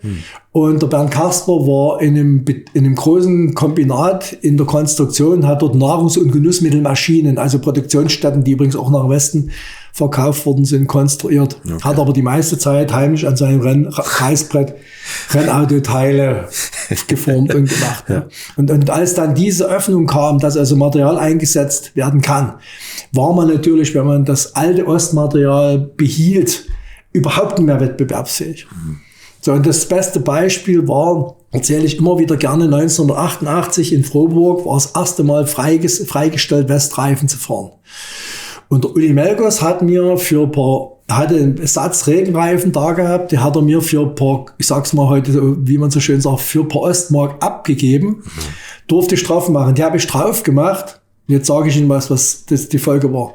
Ich bin das erste Mal in meinem Leben auf der zweiten Startreihe gewesen. Melgos und Kasper hinter mir. Weil die Regenreifen unheimlich gut gehalten haben. Da habe ich erst mal gemerkt, mit welchem Mist, um das mal sozusagen, ich in den letzten Jahren gefahren bin. Ja. So, das Rennen ist losgegangen und ich habe tatsächlich dort vorne um den 3. Platz gekämpft, sogar um den 2. Platz. Den hat dann das Rennen als Sieger dann gewonnen. So, und jetzt sage ich Ihnen was. In der 8. Runde, also eine Runde vor Schluss, geht mir rechts vorne die Luft runter. Und ich konnte also dieses Erlebnis, dass ich vor meinen beiden Freunden unterwegs bin, nicht mehr erleben. Ich habe Fotografien da, die einen, das sehen so aus, als ein Rundentabellenschlag vor denen. Und ich habe eine riesen Fotografie, wo der Melgos hinter mir ist. Das ist nie eine Häme von mir, sondern es ist eigentlich ein Dankeschön, weil er das immer gewollt hätte, dass das passiert. Das Einzige, was passiert ist, als dann mein Auto ins Fahrlager zurückgeschleppt worden ist, kam der Uli zu mir, legte mir die Hand auf die Schulter, grinste dicke und sagte, das war übrigens immer so ein lustiger Spruch, du Schawein, du warst aber schnell.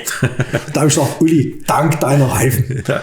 Also wir haben uns immer gefreut, also dieses Wort Schawein, also hat nicht gesagt, du Schwein, also im lächerlichen Sinne, sondern Schawein, also sich richtig freut, du warst so genial schnell, wie geht das? Ich sage, das waren deine Reifen.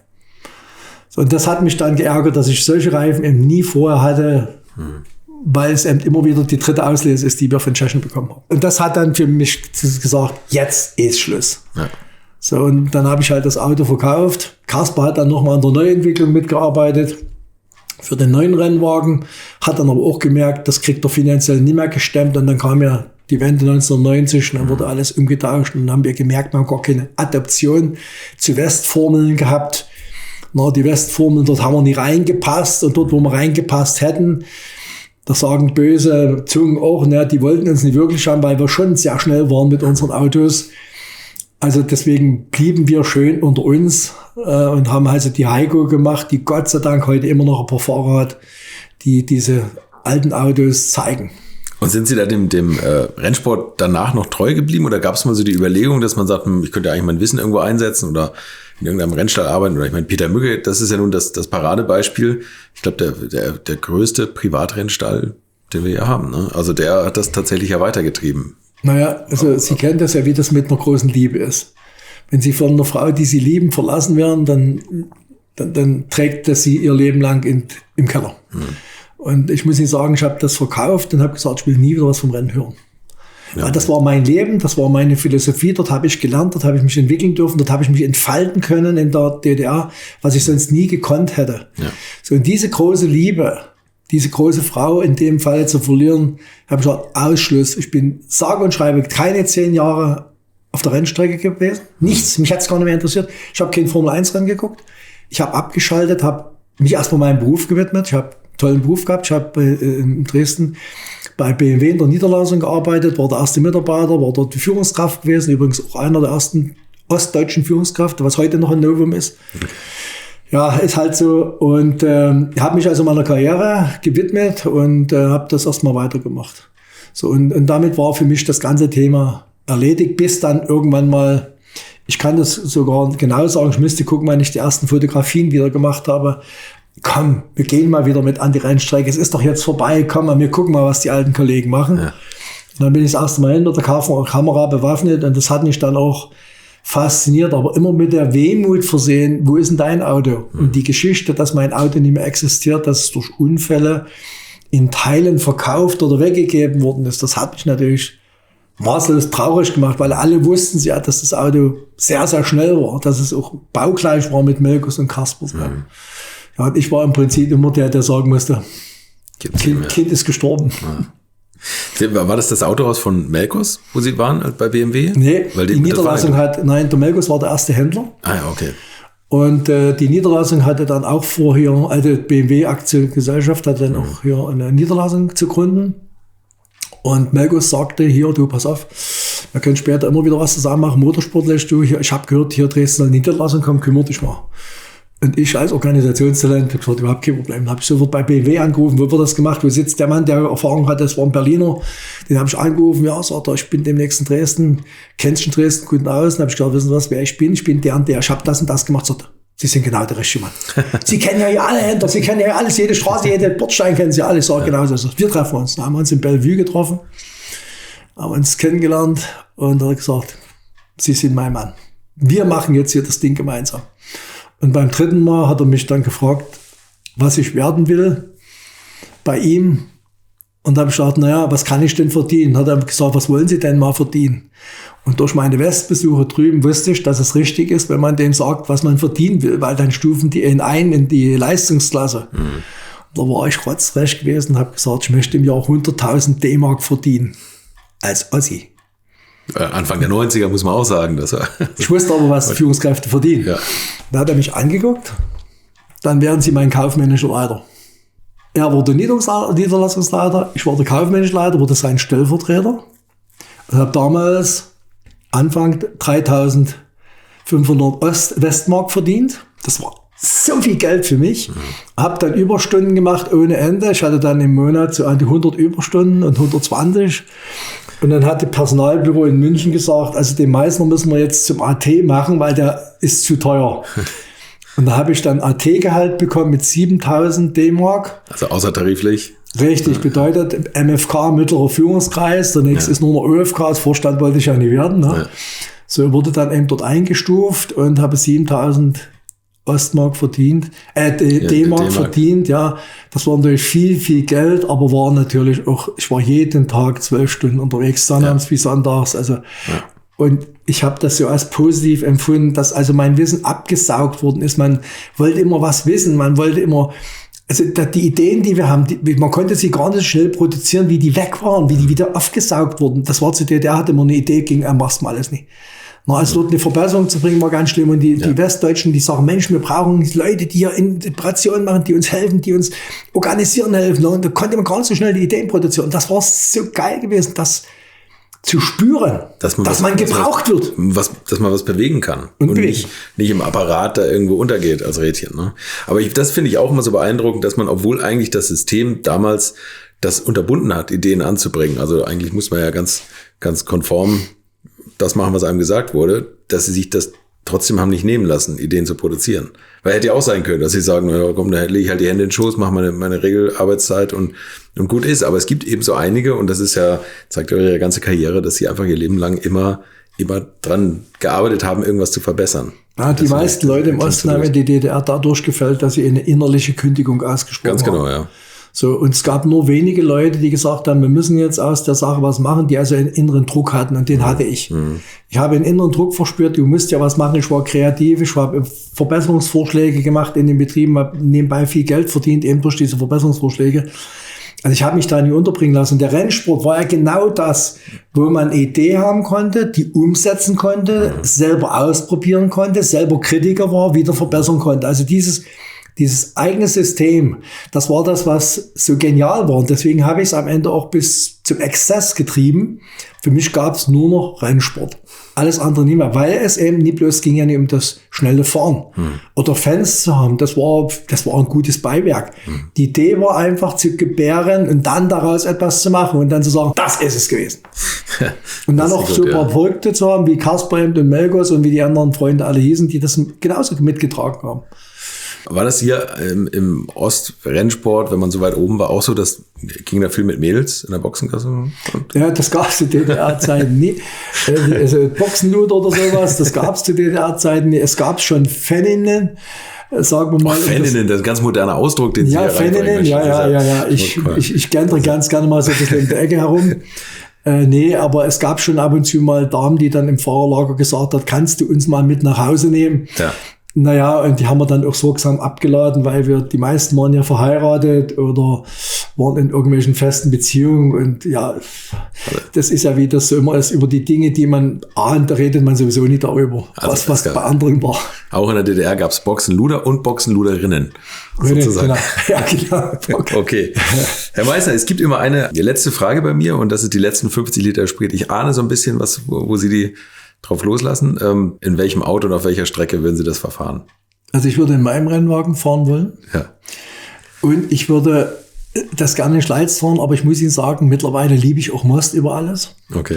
Also ich würde wahrscheinlich mir einen Würfel bauen, wo die eine Seite rot ist, die andere grün ist. Man sagen, rot ist Most und grün ist das, und würde ich würfeln und sagen, okay, jetzt hat's das Schicksal entschieden. Also ich wüsste es wirklich nicht. Okay, und dann Schleiz aber auch nur mit Spitzkehre. Das wäre gut. Vielleicht machen Sie die für mich ausnahmsweise nochmal auf.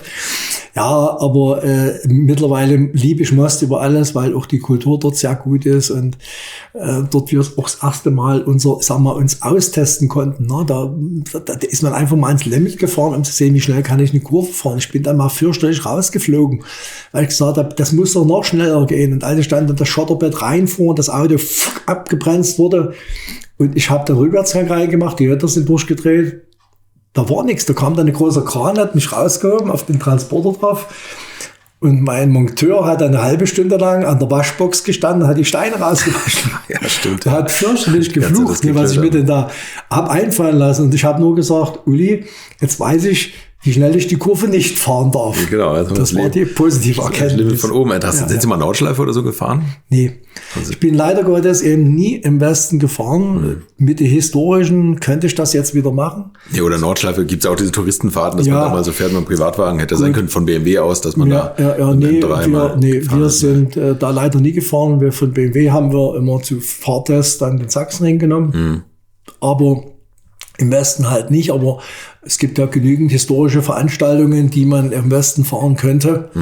Die haben ja dort jede Menge Möglichkeiten über Verbände, die auch uns gerne sehen würden, weil das ist schon ein Novum, so ein aus dem Ostrennwagen unter den Westboliden zu sehen. Ja, und das geht richtig nach vorne. Also man könnte... Ja, also wir wollen auf jeden Fall den Rennwagen auch mal in Friedrichshafen ausstellen, in der angeblich Europas größten Oldtimer-Ausstellung. Da gibt es schon mal Nachfragen, so einen rein rassigen und vor allen Dingen noch echten MT-77 auszustellen, also der wirklich noch die Originalteile hat.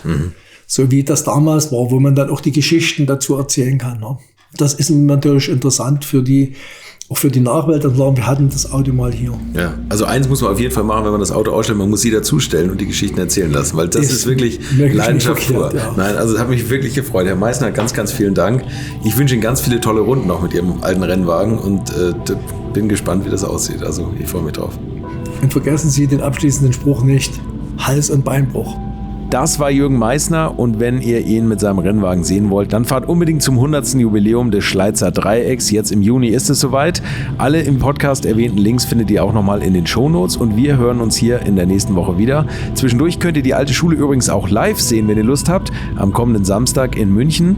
Dann meine Gäste Jost Capito, Walter Brun und Harald Groß. Tickets gibt es übrigens noch an der Abendkasse, und falls ihr in der Nähe seid, dann freue ich mich, wenn ihr vorbeischaut. Ansonsten hören wir uns hier nächsten Donnerstag wieder. Infos, Bilder und alles Wissenswerte unter der Internetadresse www.alte-schule-podcast.de